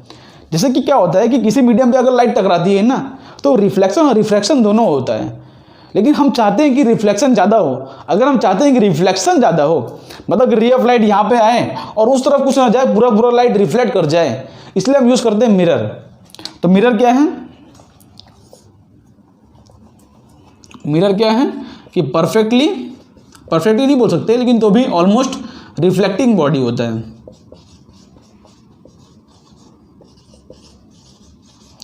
मतलब यहाँ पे अगर जैसे मान लो मिरर है, मिरर को इस तरह से ड्रॉ करते हैं, ये है मेरा मिरर, और पीछे जो लिखते हैं ना ये भी समझ लो आप, इसको हम बोलते हैं पॉलिश, मतलब क्या बोलते हैं, ये जो पार्ट होता है ना हमारा, इसको हम बोलते हैं silvering of mirror, silvered mirror. ठीक है, मतलब पीछे क्या करते हैं, मिरर को सिल्वर कर देते हैं। मतलब आप सब मिरर देखे होगे तो एक तरफ तो आपको कांच दिखता होगा, नहीं पीछे की तरफ जो है मिरर को सिल्वर कलर का कुछ ऑब्जेक्ट रहता है। तो एक्चुअली क्या होता है, हम मिरर को सिल्वरिंग कर देते हैं। मिरर को सिल्वरिंग करने का रीजन क्या होता है कि यहाँ से अगर रे ऑफ लाइट आए ना तो पूरा का पूरा ऑलमोस्ट समझ लो 95% रे ऑफ लाइट रिफ्लेक्ट कर जाए, और कुछ ही रे ऑफ लाइट मतलब 2 से लेकर 3% जो है रिफ्लेक्ट करे। ओके, वैसे इसके अंदर तो हम 100% मानेंगे, जब हम स्टडी करेंगे तो हम मानेंगे कि रे ऑफ लाइट 100% रिफ्लेक्ट हो रही है। क्लियर है, इसलिए मिरर को परफेक्टली पीछे से सिल्वर कर देते हैं। ओके, मिरर को सिल्वर मिरर कर देते हैं। या तो ये जो पार्ट होता है हमारा, इसको हम बोलते हैं non reflecting part, non reflecting part. ठीक है, और आगे का जो पार्ट होता है ना, आगे का जो पार्ट होता है उसको हम पॉलिश कर देते हैं। ये जो हमारा रिफ्लेक्टिंग पार्ट होता है, ये हमारा रिफ्लेक्टिंग पार्ट है, उसको हम पॉलिश कर देते हैं जिससे और भी अच्छा रिफ्लेक्शन दे। उसको क्या किया जाता है, उसको पॉलिश कर दिया जाता है, जिससे क्या है कि अच्छे से एकदम रिफ्लेक्शन दे। बाकी पीछे हम जो इस तरह से ड्रॉ करते हैं, ये हमारा नॉन रिफ्लेक्टिंग पार्ट होता है, इसको आप सिल्वर बोलते हो। कभी कभी मिरर को जितना आप सिल्वर करोगे, जितना अच्छे सिल्वर करोगे, उतना अच्छा वो रिफ्लेक्शन दिखाएगा हमको, मतलब उतना अच्छा रे ऑफ लाइट यहाँ पे आएगा। अगर और अच्छा सिल्वर करोगे तो पूरा रे ऑफ लाइट यहाँ पे चला आएगा इस तरह से। ओके, तो हम इसलिए मिरर यूज करते हैं बिकॉज वो टोटली जो है हमको रिफ्लेक्शन का फिनोमिना दिखाता है, वो रिफ्लेक्शन का फिनोमिना नहीं दिखाता। तो जब तक हम रिफ्लेक्शन ऑफ लाइट पढ़ेंगे तब तक हम मिरर से डील करेंगे, हम प्लेन मिरर से डील करेंगे, हम जो है कर्व मिरर से डील करेंगे। ठीक है, उसके अंदर बहुत से अलग अलग फिनोमिना पढ़ने वाले हैं, लेकिन जब तक रिफ्लेक्शन चलेगा तब तक हम किससे डील करेंगे, मिरर से डील करेंगे। क्लियर है? ओके, तो आगे बढ़ते हैं हम थोड़ा सा। अब हम समझते हैं लॉस ऑफ रिफ्लेक्शन। रिफ्लेक्शन समझ गए कि रे ऑफ लाइट खुद के मीडियम में आ जाए, तब अब हम रिफ्लेक्शन की बात नहीं करेंगे, सिर्फ रिफ्लेक्शन की बात करेंगे। ओके, तो रिफ्लेक्शन के बाद जो है लेक्चर नंबर 10 के बाद अब नेक्स्ट टॉपिक डालो जो कि है लॉस ऑफ रिफ्लेक्शन।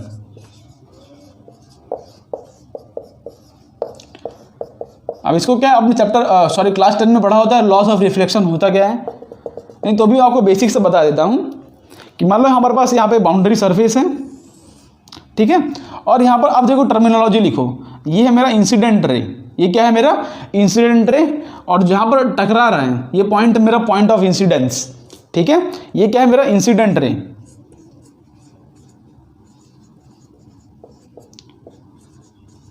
अगर रे ऑफ लाइट किसी सरफेस ताकि टकरा रही, देखो रे ऑफ लाइट आ रही है, उसको हम बोलते हैं incident ray.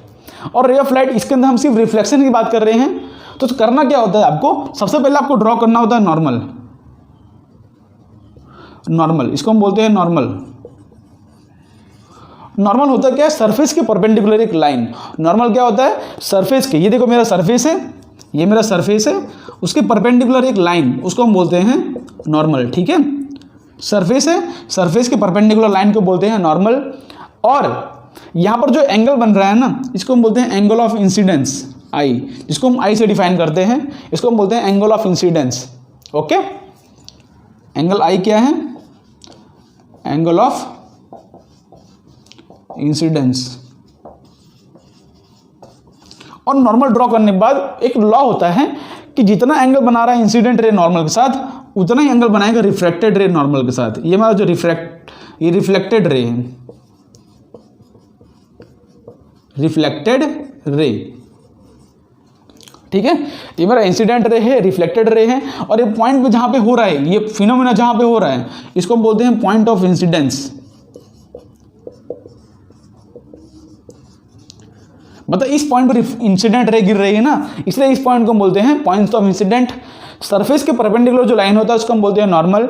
Ray of light यहाँ पे आ रही है, इसको बोलते हैं इंसिडेंट रे। यहाँ पर रे ऑफ लाइट रिफ्लेक्ट की, इसको हम बोलते हैं रिफ्लेक्टेड रे। और यहाँ पर ये एंगल बना रहा है, एंगल ऑफ इंसिडेंस क्या है, लिखो यहाँ पे एंगल ऑफ इंसिडेंस होता क्या है, एक्चुअली आई को हम डिफाइन करते हैं, जो कि होता है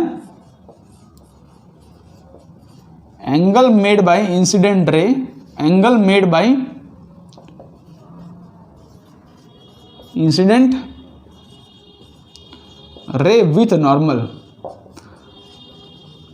नॉर्मल के साथ, ध्यान रखना सरफेस के साथ नहीं, सरफेस के साथ मत बना देना। नॉर्मल के साथ जो एंगल बना रहा है इंसिडेंट रे, उसको हम बोलते हैं एंगल ऑफ इंसिडेंस। और उसी हिसाब से रिफ्रैक्टेड रे, ये आर क्या है, रिफ्रैक्टेड रे है, सॉरी रिफ्लेक्टेड रे है। और ये होता क्या है कि angle made by, sorry reflected angle, sorry angle of reflection ऐसा बोल दो, एंगल ऑफ रिफ्लेक्शन। तो एंगल मेड बाय रिफ्लेक्टेड रे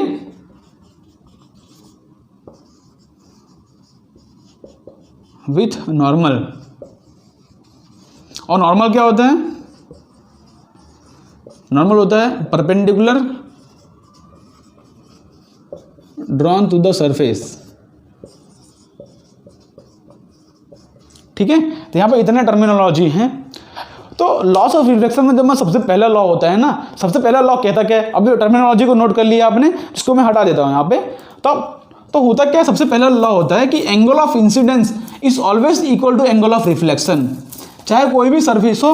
बिकॉज ये लॉ है, सबसे पहला लॉ क्या है, सबसे पहला लॉ कि angle of incidence is always equal to angle of reflection. मतलब यहाँ पे जो एंगल इंसिडेंट रे बना रहा है नॉर्मल के साथ, वही एंगल बनाएगा रिफ्लेक्टेड रे नॉर्मल के साथ।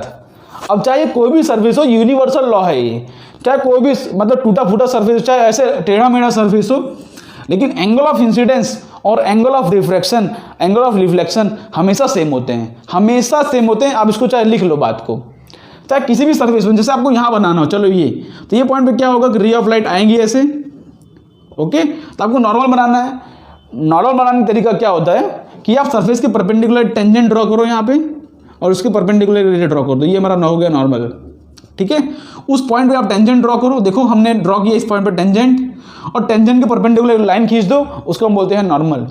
तो जितना एंगल ऑफ इंसिडेंस बना रहा है ये, उतना ही एंगल ऑफ रिफ्रैक्शन होगा यहाँ पर भी। क्लियर है, समझ गए? जितना एंगल ऑफ इंसिडेंस होगा उतना ही एंगल ऑफ रिफ्रैक्शन होगा।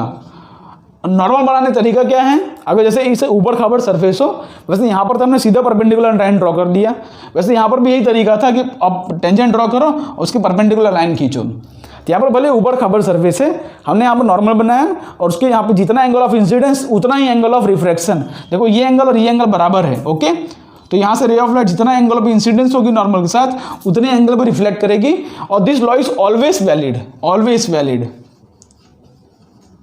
Always valid on any surface. Okay, ये हमेशा वैलिड होता है। क्लियर, इसको क्रिस्टल क्लियर 100% वैलिड है, चाहे कोई भी डिफ्यूज सरफेस हो। जैसे कि आप किसी भी पॉइंट बनाना हो, इस पॉइंट बनाना है आपको, तो इस पॉइंट पे आप टेंजेंट खींचो और नॉर्मल बनाओ। मेरा ये नॉर्मल हो गया, तो अगर आप ये एंगल ऑफ इंसिडेंस, ये हो जाएगा मेरा एंगल ऑफ रिफ्रैक्शन। ओके, और दोनों सेम होंगे, हमेशा सेम होंगे। देखो कोई भी पॉइंट पे आप चेक कर लो, चाहे यहाँ पे चाहे यहाँ पे, वो हमेशा सेम होगा। ओके, तो ये लॉ है। लॉ मतलब होता क्या है कि वो हमेशा वैलिड होता है, तभी तो उसको लॉ कहते हैं हम। क्लियर है।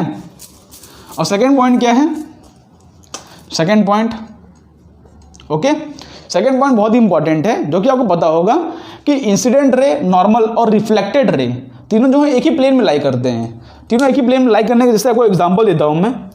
यहां पर देखो, मैं मार्कर लेता हूं। ओके, इनके कहने का मतलब क्या है कि जैसे मान लो मेरा ये इंसिडेंट रे है और ये नॉर्मल है, तो इसी प्लेन में लाई करेगा रिफ्लेक्टेड रे। नहीं, ऐसा नहीं होगा, कभी भी ऐसा नहीं होगा, इसी प्लेन में लाई करेगा वो। जैसे मान लो ये मेरा बोर्ड का एक प्लेन है, जैसे देखो ये मेरा इंसिडेंट रे है, ये मेरा नॉर्मल है, अगर मान लो। ओके, तो रिफ्लेक्टेड रे ऐसा कभी नहीं होगा, इसी प्लेन में लाई करेगा। ठीक है, ये इसी प्लेन में लाई करेगा, आगे पीछे लाइन नहीं करेगा। जैसे मान लो इधर इंसिडेंट रे है, इधर नॉर्मल है, इधर होगा रिफ्लेक्टेड रे। ठीक है, तो फिर इस प्लेन में आ गए।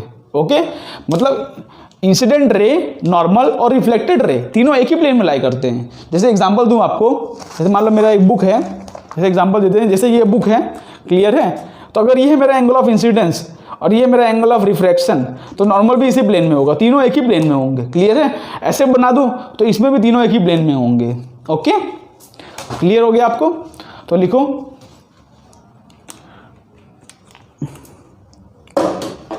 यहां पे लिखो, the incident ray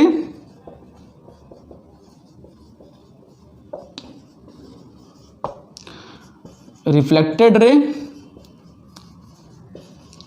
and normal lie in the same plane। ठीक है, तो incident ray, reflected ray and normal always lie in the same plane, same plane में होंगे। ऐसा नहीं कि यहाँ पे गया नॉर्मल, यहाँ पे तो रे ऑफ लाइट बाहर निकल के आ जाएगी, ऐसे नहीं है, वो उसी प्लेन में इस तरह से ट्रैवल करेगी। क्लियर है। और इसको बोलते हैं, ये एंगल ऑफ इंसिडेंस, ये एंगल ऑफ रिफ्रैक्शन। नॉर्मल होता है सरफेस के परपेंडिकुलर। अच्छा, किसी स्पेरिकल सरफेस है, उसमें नॉर्मल किस तरह ड्रॉ किया जाए। जैसे मान लो मेरा स्पेरिकल सरफेस है ये, और इस पॉइंट में अगर नॉर्मल ड्रॉ करना चाहूँ, तो या तो आप क्या करो, परपेंडिकुलर ड्रॉ कर लो इस तरह से, और उसके परपेंडिकुलर लाइन खींच लो। दूसरा क्या तरीका है, दूसरा तरीका नॉर्मल ड्रॉ करने का, जो कि हम यूज़ करते हैं, यह तो पता ही होना चाहिए आपको कि अगर कोई स्पेरिकल सरफेस होता है ना, और उसका एक सेंटर होगा, तो कभी भी कोई अगर सर्कुलर सरफेस हो या कोई स्पेरिकल सरफेस हो, तो उसके अंदर क्या होता है कि नॉर्मल हमेशा सेंटर से पास करेगा। नॉर्मल कहाँ से पास करेगा, हमेशा सेंटर से पास करेगा। क्लियर है। ये मेरा नॉर्मल लाइन है, तो एक रे ऑफ लाइट यहाँ पे आएगी, तो जितना एंगल ऑफ इंसिडेंस उतना ही एंगल ऑफ रिफ्लेक्शन। अब यहाँ पे एक पॉइंट को नोट कर लो कि for spherical surface normal always passes through centre. वैसे तो बहुत सी बेसिक सी बात है, आपको सबको पता होना चाहिए, लेकिन तो भी मैं यहाँ पे लिखा दे रहा हूँ बिकॉज आपको ड्रॉ करने में इजी होगा। जैसे हम इस पॉइंट पे आपको ड्रॉ करना हो नॉर्मल, तो क्या करो, ये सेंटर है ना, तो सेंटर से एक लाइन पास कर दो, ये हो गया मेरा नॉर्मल। क्लियर है। इस तरह से आपको ड्रॉ करना होता है। ओके, किसी भी स्पेरिकल सर्फेस के लिए नॉर्मल हमेशा उसके सेंटर से पास कर दीजिए। ओके, तो अब हम, ये हमारा लॉस ऑफ रिफ्लेक्शन हो गया। तो हमारा अब जो मिरर्स के अंदर भी हमारा जो सबसे पहला टॉपिक होता है, देखो रिफ्लेक्शन के अंदर हम पढ़ रहे हैं मिरर के बारे में, और मिरर के अंदर भी हमारा जो सबसे पहला टॉपिक होता है वो होता है प्लेन मिरर। ठीक है, बहुत से टाइप के मिरर होते हैं, स्पेरिकल मिरर होते हैं। ठीक है, लेकिन सबसे पहले हम बात करेंगे उसके अंदर प्लेन मिरर्स की बात करेंगे। लॉस ऑफ रिफ्लेक्शन में हम प्लेन मिरर्स की बात करेंगे। ओके, तो आज का हमारा जो 1-2 लेक्चर होगा वो प्लेन मिरर के बारे में हो गया। तो हम थोड़ा सा आगे बढ़ते हैं, हमने लॉस ऑफ रिफ्लेक्शन सीख लिया, अब हम डिफरेंट थोड़ा और अलग टर्म सीखते हैं। ओके, उसमें हमारा जो पहला टर्म होता है वो होता है angle of deviation. Angle of deviation. Okay, तो एंगल ऑफ डेविएशन को हम समझते हैं। जैसे मान लो मेरे पास यहाँ पे एक मिरर है, ये मेरे पास क्या है, मिरर। तो यहाँ से एक ray of light I, okay, ये मेरा इंसिडेंट रे है, और उसके सरफेस के परपेंडिकुलर हम बनाएंगे नॉर्मल। नॉर्मल कहाँ है, सरफेस के परपेंडिकुलर, और ये हो जाएगा मेरा रिफ्लेक्टेड रे। ठीक है, ये हो जाएगा मेरा रिफ्लेक्टेड रे। अब हम समझते हैं एंगल ऑफ डेविएशन होता क्या है। एक्चुअली आप सोचो कि अगर यहाँ पे मिरर नहीं लगा होता, इसको डेफिनेशन लिखने से पहले मैं जो समझा रहा हूँ उसको समझ लो। अब सोचो अगर यहाँ पे मिरर नहीं लगा होता तो रे ऑफ लाइट ऐसे ही चला जाता सीधा, है ना।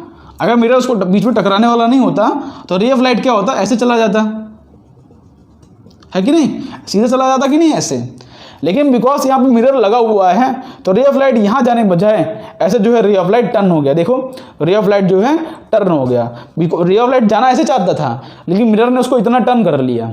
ठीक है, तो ये देखो, ये है नॉर्मल के साथ एंगल मेरा इंसिडेंस एंगल, ये है मेरा reflected angle. Ray of light देखो जाना तो ऐसे चाहता था लेकिन इतना टर्न हो गया, तो जितना टर्न हो गया उसको हम बोलते हैं एंगल ऑफ डेविएशन, उसको हम बोलते हैं एंगल ऑफ डेविएशन। क्लियर है, समझ गए। तो एंगल ऑफ डेविएशन क्या होता है कि the turning back of light, देखो ध्यान से, सॉरी, मतलब लाइट जो है अपने रास्ते से कितना टर्न हो गया, लाइट जो है अपने रास्ते से कितना टर्न हो गया, उसको हम बोलते हैं एंगल ऑफ डेविएशन। क्लियर है, जैसे रे ऑफ लाइट सीधा जाना चाहता था लेकिन इतना टर्न हो गया, उसको हम बोलते हैं angle of deviation. Okay,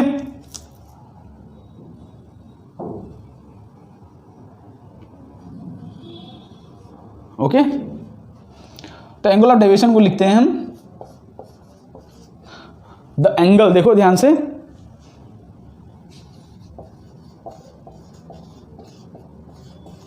the amount of deviation of light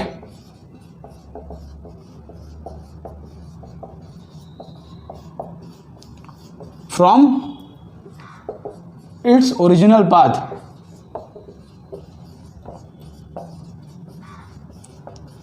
is called angle of, इसका बेसिस से डेफिनेशन क्या है कि रे ऑफ लाइट जाना चाहता सीधा लेकिन रे ऑफ लाइट इतना टर्न कर गया, तो होता है कि एंगल ऑफ डेविएशन कितना होगा उसको हमको निकालना होता है। ठीक है, ये होता है एंगल ऑफ डेविएशन हमको निकालने का तरीका। तो किस तरह से इसको हम निकालेंगे, इसके लिए तो हमको ज्योमेट्री की भी रिक्वायरमेंट नहीं है, हम निकाल सकते हैं खुद ही। जैसे मान लो आप आपको एग्जाम्पल दूँ, जैसे मैं एग्जाम्पल दूँ तो मान लो 45 डिग्री पे इंसिडेंट रे आई, जो कि नॉर्मल के साथ बना रहा है 45 डिग्री। ठीक है, 45 डिग्री पे आई तो 45 डिग्री पे लाइट जो है रिफ्लेक्ट कर जाएगी। ठीक है, अब हमको एंगल ऑफ डेविएशन निकालना है, तो किस तरह से निकालेंगे। तो एक्चुअली तो रे ऑफ लाइट इस तरह जाना चाहती थी, ये है रे ऑफ लाइट जाना चाहती थी, लेकिन रे ऑफ लाइट इतना टर्न कर गया, देखो इतना टर्न कर गया, रे ऑफ लाइट जाना ऐसे चाहता था लेकिन इतना टर्न कर गया, इसको हम बोलते हैं एंगल ऑफ डेविएशन।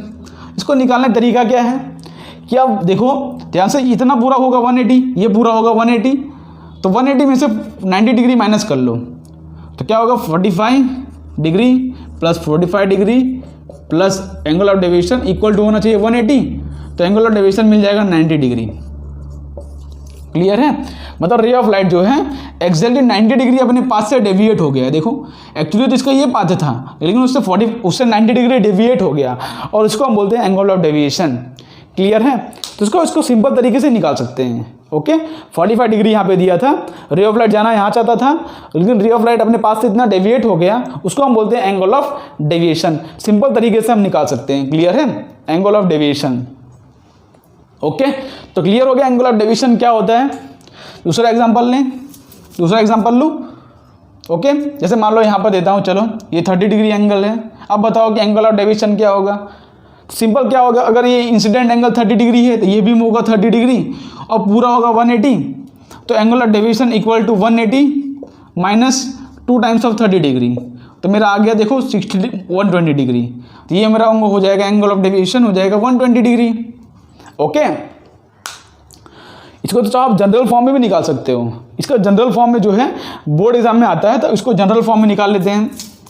अब क्या करते हैं, एंगल ऑफ डेविएशन को हम इस तरह से बोलते हैं, एंगल ऑफ डेविएशन को इस तरह सिंबल से रिप्रेजेंट करते हैं, और इसको हम जनरल फॉर्म में किस तरह निकालेंगे, इसको हम एंगल ऑफ इंसिडेंस बोल देते हैं और ये एंगल ऑफ रिफ्लेक्शन है, ठीक है। और हमको पता है कि angle of incidence is equal to angle of refraction. अब क्या करेंगे, हमको एंगल ऑफ डेविएशन निकालना हो तो क्या, तो angle of deviation equal to 180 minus I plus R, यही तो होगा इसका जनरल फॉर्म।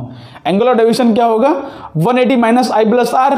देखो टोटल में से आई प्लस आर को माइनस कर दो तो मिल जाएगा एंगल ऑफ डेविएशन। ओके, तो angle of deviation equal to 180 minus R को मैं आई लिख सकता हूँ बिकॉज दोनों बराबर ही हैं, तो आई प्लस आई, इसका सिंपल आंसर आ जाएगा पाई माइनस 2i। ये मेरा एंगल ऑफ डेविएशन। मतलब यहाँ पे अगर थीटा एंगल दिया हो, मतलब यहाँ पे अगर थीटा एंगल हो तो ये भी होगा मेरा थीटा, तो मेरा जो एंगल ऑफ डेविएशन आ जाएगा वो पाई माइनस 2 थीटा, वह थीटा इस एंगल। ओके, तो थीटा कोई भी एंगल दिया हो, ऐसे एंगल ऑफ इंसिडेंस यहाँ पर लिख दो, लेकिन यहाँ पे थीटा एंगल दिया हो तो थीटा एंगल से जो डेविएट कर जाएगा। ओके, तो दूसरा एग्जांपल लें, तो चलो ये एग्जांपल देता हूँ आपको, बोलो इसको करो, आप इसको करो। मैं यहाँ पे क्या करता हूँ, इसको मैं 30 डिग्री बनाता हूँ। अब बोलो मेरा एंगल ऑफ डेविएशन निकाल के दिखाओ। अब किस तरह से निकालेंगे हम इसको, बताओ। अब देखो ये 30 डिग्री है मेरा, तो होगा क्या एक्चुअली कि ये नॉर्मल ड्रॉ किया हमने, ये 30 है तो ये बनेगा मेरा 60 डिग्री और ये होगा मेरा नॉर्मल, ठीक है। ये 30 डिग्री है, 60 डिग्री हो गया नॉर्मल, तो रे ऑफ लाइट यहाँ पे इस तरह से रिफ्लेक्ट कर जाएगी एग्जैक्टली 60 डिग्री पर। क्लियर है, क्योंकि जितना एंगल ऑफ इंसिडेंस होता है उतना एंगल ऑफ रिफ्रैक्शन होगा। तो एक्चुअली तो रे ऑफ लाइट इस तरफ ट्रैवल करना चाहती थी इस तरह से, लेकिन रे ऑफ लाइट इतना अपने पास से डेविएट हो गई है ना, ऐसे जाना चाहती थी लेकिन ऐसे डेविएट हो गई है। उसको इजीली आप निकाल सकते हो। देखो इतना पूरा होगा 180 में से 120 माइनस कर लो, 180 माइनस 120 डिग्री आपका आ जाएगा 60 डिग्री। ये हो गया मेरा एंगल ऑफ डेविएशन। तो बहुत ही सिंपल तरीके से हम निकाल सकते हैं एंगल ऑफ डेविएशन। आपको जो है कैलकुलेशन करने की जरूरत नहीं है, चाहो तो आप यहाँ से निकाल लो, ये 30 होगा तो ये भी होगा मेरा 30 degree. Okay, actually ray of light यहाँ पे ट्रैवल कर रही थी तो उस तरह से भी आप निकाल सकते हो। तो आप किसी भी मेथड से आप जो है न्यूमेरिकल मेथड से इसको आप निकाल सकते हो। तो आपको एंगल ऑफ डेविएशन समझ पड़ा होगा। ओके, तो यहाँ पे अब लास्ट एग्जांपल लेते हैं एंगल ऑफ डेविएशन का, उसके बाद हम अपने नेक्स्ट टॉपिक पे बढ़ते हैं। एक यहाँ पे इंक्लाइन सरफेस का एग्जांपल ले लेता हूँ मैं। देखो ये है मेरा इंक्लाइन सरफेस। ओके, और मान लो कि रे ऑफ लाइट यहाँ पे इस तरह से आ रही है और ये जो है मेरा 30 डिग्री है। ओके, अब मेरे को बताओ कि क्या होगा मेरा एंगल ऑफ डेविएशन। तो निकाल के दिखाओ, किस तरह से निकालोगे आप। यहाँ पे ये मेरा इंसिडेंट एंगल आया, ये 30 डिग्री है तो ये भी मेरा 30 डिग्री होगा। और नॉर्मल ड्रॉ करो यहाँ पे सरफेस के परपेंडिकुलर लाइन। देखो ये मेरा इंसिडेंट रे, इस सरफेस के परपेंडिकुलर नॉर्मल ड्रॉ करो तो ये होगा मेरा नॉर्मल। ओके, तो ये देखो ये 30 डिग्री है, जेड रूल से ये भी हो जाएगा 30 डिग्री। तो देखो यहाँ से ये सरफेस के परपेंडिकुलर लाइन है ना, मतलब 90 डिग्री है, मतलब ये एंगल मेरा बन जाएगा 60 डिग्री। क्लियर है आपको, ये 30 है तो ये एंगल कितना बन जाएगा मेरा 60 डिग्री। तो अगर 60 डिग्री से रे ऑफ लाइट आई है तो 60 डिग्री से रे ऑफ लाइट निकल जाएगी। ओके, 60 डिग्री से रे ऑफ लाइट निकल जाएगी। अब एंगल ऑफ डेविएशन क्या होगा, एक्चुअली तो रे ऑफ लाइट यहाँ पे जाना चाहती थी, देखो ध्यान से, एक्चुअली रे ऑफ लाइट यहाँ पे जाना चाहती थी लेकिन रे ऑफ लाइट इतना डेविएट हो गई। समझ तो पड़ रहा है ना क्या बोल रहा हूँ मैं, ओरिजिनल डायरेक्शन से रे ऑफ लाइट इतना डेविएट हो गई है। तो ये होगा मेरा एंगल ऑफ डेविएशन। इसको निकालने का सिंपल तरीका कि भाई ये 60 है, ये 60 है, ये टोटल 180 डिग्री है। देखो ये पूरा टोटल 180 डिग्री है, तो 180 डिग्री माइनस 120 डिग्री। ओके, तो एंगल ऑफ डेविएशन मिल गया मेरे को 60 डिग्री। तो इस तरह से आप निकाल सकते हो। ओके, तो अब आपको क्वेश्चन समझ पड़ा होगा और एंगल ऑफ डेविएशन टॉपिक समझ पड़ा होगा। अब इसको रफ करके थोड़ा सा आगे बढ़ते हैं। क्लियर है।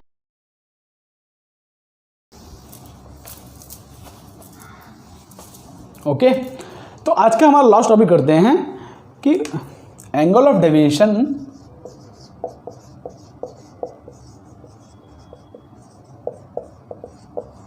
व्हेन मिरर, अगर हम मिरर को रोटेट करना शुरू कर दें, व्हेन मिरर इज रोटेटेड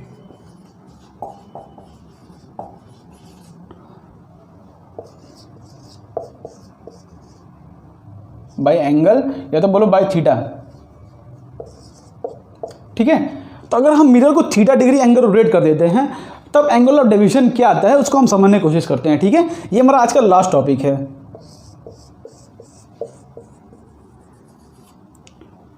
यहाँ पे एक टॉपिक आगे लिख लो, कीपिंग इंसिडेंट रे कांस्टेंट, ठीक है, keeping incident ray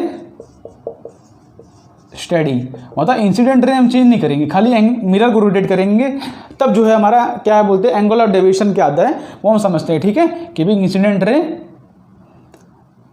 same, angle of deviation नहीं, सॉरी, एंगल ऑफ रिफ्रैक्शन की बात करते हैं, angle of refraction, angle of refraction when mirror is rotated by angle theta keeping the incident ray same. तो अब हम समझते हैं कि भाई कि पहले हम एंगल ऑफ रिफ्रैक्शन समझेंगे, उसके बाद एंगल ऑफ डेविएशन भी समझ लेंगे, लेकिन सबसे पहले समझते हैं कि एंगल ऑफ रिफ्रैक्शन क्या होता है अगर हम मिरर को जो है थीटा डिग्री एंगल रोटेट कर दें। तो जैसे मान लो मेरा ये इनिशियल कंडीशन में ये मिरर इस तरह से रखा हुआ है, ठीक है,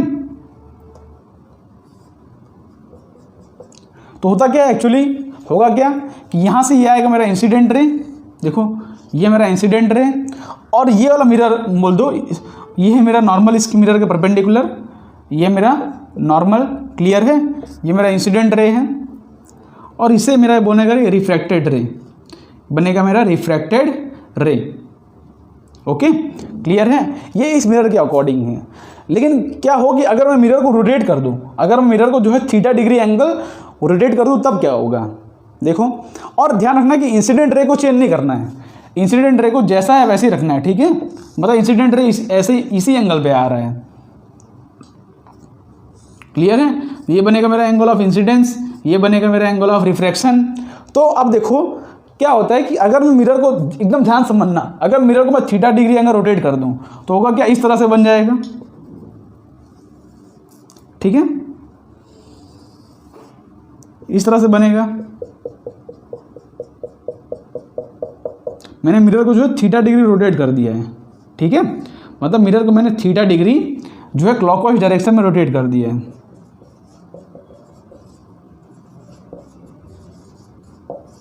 और ध्यान रखना कि मैंने इंसिडेंट रे को चेंज नहीं किया, इंसिडेंट रे इसी डायरेक्शन में है।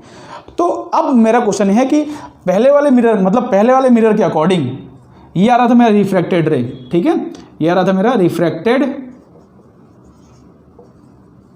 रे पहले वाले मिरर के अकॉर्डिंग। लेकिन अगर मैं मिरर को मैं थीटा डिग्री एंगल रोटेट कर दिया है तो रिफ्रैक्टेड रे ऑब्वियसली रोटेट कर जाएगा, बिकॉज भाई अब देखो ध्यान से, ये मेरा मिरर है, ये मेरा इंसिडेंट रे है, तो इस मिरर के अकॉर्डिंग देखो, पहले ये वाले मिरर के अकॉर्डिंग ये नॉर्मल था, अब ये मिरर के अकॉर्डिंग इधर नॉर्मल होगा कहीं, है ना, ये मेरा होगा नॉर्मल, इसको एन डैश बोल दो, ठीक है, इसको बोल दो एम डैश, ये मेरा एम था, ठीक है, ये एन डैश हो गया, मतलब ये वाले मिरर के अकॉर्डिंग नॉर्मल बन गया, ओके। तो अब भाई अगर सोचो ध्यान से कि ये सरफेस था, अगर ये मेरा नॉर्मल था, देखो ध्यान से, अब यहाँ पे हर चीज़ ध्यान समझना कि ये मेरा मिरर था तो उसके परपेंडिकुलर ये नॉर्मल था, तो अगर मैं मिरर को थीटा डिग्री एंगल रोटेट करता हूँ, अगर मिरर को मैं थीटा डिग्री एंगल रोटेट करता हूँ तो नॉर्मल भी थीटा डिग्री रोटेट कर जाएगा कि नहीं, बताओ, ध्यान समझो। जैसे मान लो ये मिरर है मेरा और ये नॉर्मल है, अगर इसको मैं थीटा डिग्री रोटेट करूँगा तो नॉर्मल भी थीटा डिग्री रोटेट कर जाएगा कि नहीं भाई, अगर किसी सरफेस के साथ कनेक्टेड है तो अगर थीटा डिग्री रोटेट करूँगा तो नॉर्मल भी रोटेट कर जाएगा ना थीटा डिग्री, ओके। तो जिस हिसाब से अगर ये थीटा एंगल तो ये मेरा थीटा डिग्री एंगल बनेगा, मतलब पहले वाले नॉर्मल और बाद वाले नॉर्मल के बीच में जो एंगल बनेगा वो थीटा डिग्री एंगल बनेगा, बिकॉज अगर मिरर को मैं थीटा डिग्री रोटेट करता हूँ तो नॉर्मल भी थीटा रोटेट कर गया, क्लियर है, समझ गए। तो अब ध्यान से देखो कि एन डैश के अकॉर्डिंग टू मिरर टू, मतलब मिरर टू की बात कर रहा हूँ मैं, एम डैश की बात कर रहा हूँ, ओके, उसके अकॉर्डिंग क्या है कि एन डैश जो है उसका नॉर्मल है। बताओ इंसिडेंट एंगल कितना है, इंसिडेंट एंगल बताओ, इंसिडेंट एंगल तो अभी भी इसी एंगल पर है, लेकिन इस नॉर्मल के अकॉर्डिंग ये है मेरा इंसिडेंट रे आई प्लस थीटा, देखो ये नॉर्मल, ये नॉर्मल ना मेरा एन डैश, तो उसके अकॉर्डिंग ये एंगल कितना है मेरा, इंसिडेंट रे का एंगल कितना है, नॉर्मल और इंसिडेंट रे के बीच में एंगल होता है ना इंसिडेंट एंगल, आई प्लस थीटा है कि नहीं, ये तो है मेरा इंसिडेंट एंगल, ओके। तो ये मेरा आई प्लस थीटा, तो भाई नॉर्मल जितना इंसिडेंट एंगल होता है उतना ही रिफ्रैक्टेड एंगल होगा, तो भाई इस नॉर्मल के अकॉर्डिंग अगर आई प्लस थीटा इंसिडेंट एंगल है तो आई प्लस थीटा ही होगा मेरा रिफ्रैक्टेड एंगल, आई प्लस थीटा मेरा होगा रिफ्रैक्टेड एंगल, और ये मेरा है आर डैश। ओके, इसको यहाँ से हटा दो, ये मेरा है आर डैश। क्लियर है? अरे भाई देखो ध्यान से, ये मेरा स्टार्टिंग में रिफ्रैक्शन था इस वाले मिरर के अकॉर्डिंग, ये इंसिडेंट एंगल था, ये रिफ्रैक्शन। मिरर को मैंने थीटा डिग्री रोटेट कर दिया तो इंसिडेंट एंगल यहाँ पे आया और यहाँ पे रिफ्लेक्ट कर गया। बिकॉज इंसिडेंट, देखो ये नॉर्मल और इंसिडेंट एंगल बीच में एंगल था आई प्लस थीटा, तो नॉर्मल और रिफ्लेक्टेड रे के बीच में एंगल होगा ना आई प्लस थीटा। इतना तो क्लियर हुआ, इतना तो क्लियर हुआ। तो अब बताओ मेरा कि भाई कि अब बताओ कि ये मेरा इनिशियल रे रिफ्लेक्टेड रे है, ये बात का है। इन दोनों बीच में एंगल जितना होगा वही तो चेंज इन एंगल होगा। पहले रिफ्लेक्शन इतना एंगल पर हुआ, फिर अगर मैंने मिरर को थीटा डिग्री एंगल रोटेट कर दिया तो रिफ्लेक्शन कितना से चेंज कर जाएगा, वही हमको ढूंढना है। तो मान लो इसको बोल दो अल्फ़ा, ये अल्फ़ा, इसको हमको ढूंढना है। ठीक है, ये अल्फ़ा ही तो फाइंड करना है हमको कि इनिशियल रे और बार के बीच में कितना एंगल है। क्लियर है?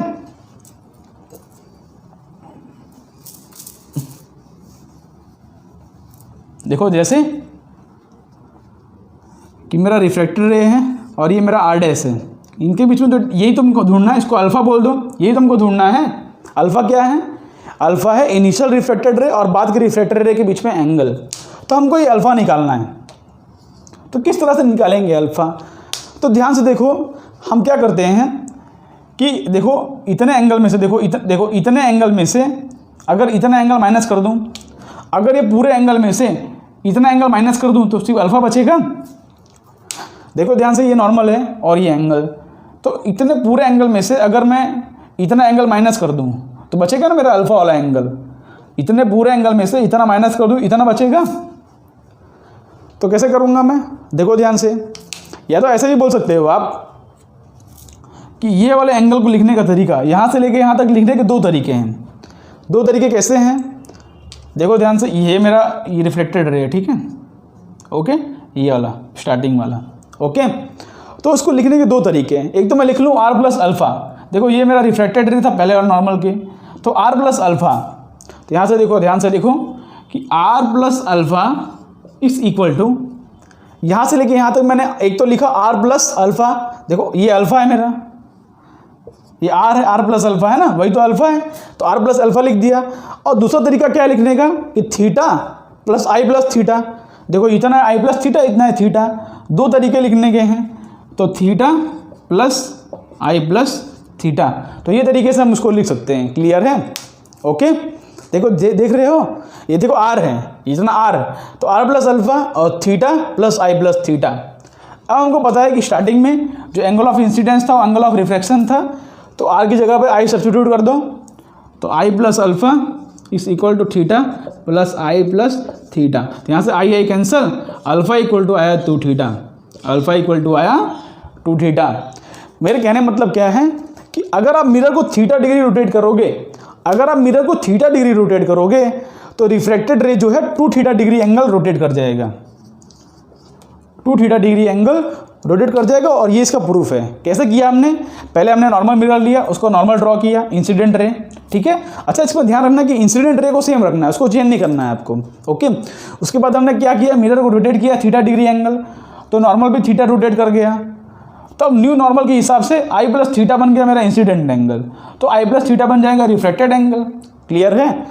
तो पहले वाले रिफ्लेक्टेड एंगल और बाद वाले रिफ्लेक्टेड एंगल बीच में जो एंगल है उसको तो हमको ढूंढना है, वही तो हुआ डेविएशन, पाथ में कितना चेंज आया, ओके, उसको हम निकाल सकते हैं। तो किस तरह से निकाला हमने? यहाँ से लेके यहाँ तक लिखा, एक तो लिखा आर प्लस अल्फ़ा और एक तो लिखा theta plus I plus theta, दोनों बराबर होंगे ना, बिकॉज इतना एंगल सेम है ना, उसी हमसे निकाल लिया, alpha equal to two theta आ गया। तो ये तो प्रूफ था, तो यहाँ पे पॉइंट नोट कर लो, डायरेक्टली एमसीक्यूज में आता है। क्या एमसीक्यूज में आता है कि when mirror is rotated by angle theta,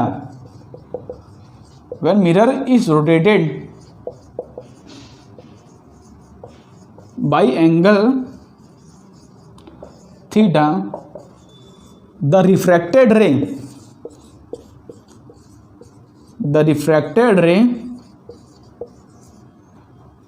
shift by angle two theta, ठीक है। मतलब मिरर को आप थीटा डिग्री रोटेट करोगे, रिफ्लेक्टेड रे 2 थीटा से चेंज हो जाएगा। अच्छा, इसका आप जो है क्या बोलते हैं, एकदम एक्सट्रीम एनालिसिस भी कर सकते हो, आप चेक कर सकते हो। आप चाहो तो इस तरह से निकालो, देखो ध्यान से कि अगर रे ऑफ लाइट यहाँ पे आ रही, बताओ इस सरफेस से परपेंडिकुलर इस तरह से टकरा रही है रे ऑफ लाइट, तो भाई इधर नॉर्मल बनाओगे इधर ही बनेगा, तो जितना एंगल ऑफ इंसिडेंस होगा उतना ही होगा एंगल ऑफ रिफ्रैक्शन। क्लियर है भाई? अगर मेरा मिरर है, अगर रे ऑफ लाइट एग्जैक्टली इस तरह से टकरा रहा है, तो जितना बताओ नॉर्मल बनाओगे इधर ही नॉर्मल बनेगा, तो जितना एंगल ऑफ इंसिडेंस उतना ही एंगल ऑफ रिफ्रैक्शन, तो रे ऑफ लाइट वापस इसी डायरेक्शन में मतलब रिफ्लेक्ट कर जाएगा। ओके, तो अब बताओ, इसमें चेक कर सकते हो आप कि अगर मिरर को मैं थीटा डिग्री रोटेट करूँ, देखो ध्यान से, मिरर को अगर मैं थीटा डिग्री रोटेट करता हूँ तो पहला तो रिफ्लेक्टेड रे यहाँ पे है, इसको अगर थीटा डिग्री रोटेट करूँगा तो अभी भी मेरा इंसिडेंट रे यही है इंसिडेंट रे, देखो अभी भी मेरा यही इंसिडेंट रे है, और मिरर तो रोटेट कर गया थीटा डिग्री एंगल। ठीक है, तो न्यू नॉर्मल बनेगा, ये बनेगा, ये एन था, ये एन डैश था, ये थीटा डिग्री पे नॉर्मल बना। ठीक है, तो देखो ध्यान से कि अगर इंसिडेंट एंगल थीटा डिग्री पे है नॉर्मल से, तो थीटा से रिफ्लेक्ट करेगा ना। ओके, तो ध्यान से देखो कि रिफ्लेक्टेड आर और आर डैश के बीच में एंगल कितना है, 2 थीटा ही तो है। ये एक्सट्रीम एनालिसिस भी कर सकते हो आप कि देखो ध्यान से, हमने क्या किया, हमने ये वाला एंगल ऑफ इंसिडेंस वाला केस ले लिया कि एंगल ऑफ इंसिडेंस ये एंगल ऑफ रिफ्रैक्शन। ओके, अब मैंने क्या किया, मिरर को थीटा डिग्री रोटेट कर दिया, अब न्यू नॉर्मल यहाँ पे बना। तो अब देखो ध्यान से, नॉर्मल और इंसिडेंट एंगल के बीच में एंगल कितना बन गया, थीटा, तो जितना थीटा से अगर इंसिडेंट हुआ थीटा से रिफ्लेक्ट करेगा, लॉ ऑफ रिफ्लेक्शन के हिसाब से। तो देखो ध्यान से कि पहले वाले रिफ्लेक्टेड रे और बाद वाले रिफ्लेक्टेड रे के बीच में एंगल कितना है, 2 थीटा। ओके, तो बस आज के लेक्चर को इतना ही बनते हैं, बिकॉज लेक्चर जो है बहुत लंबा हो जा रहा है।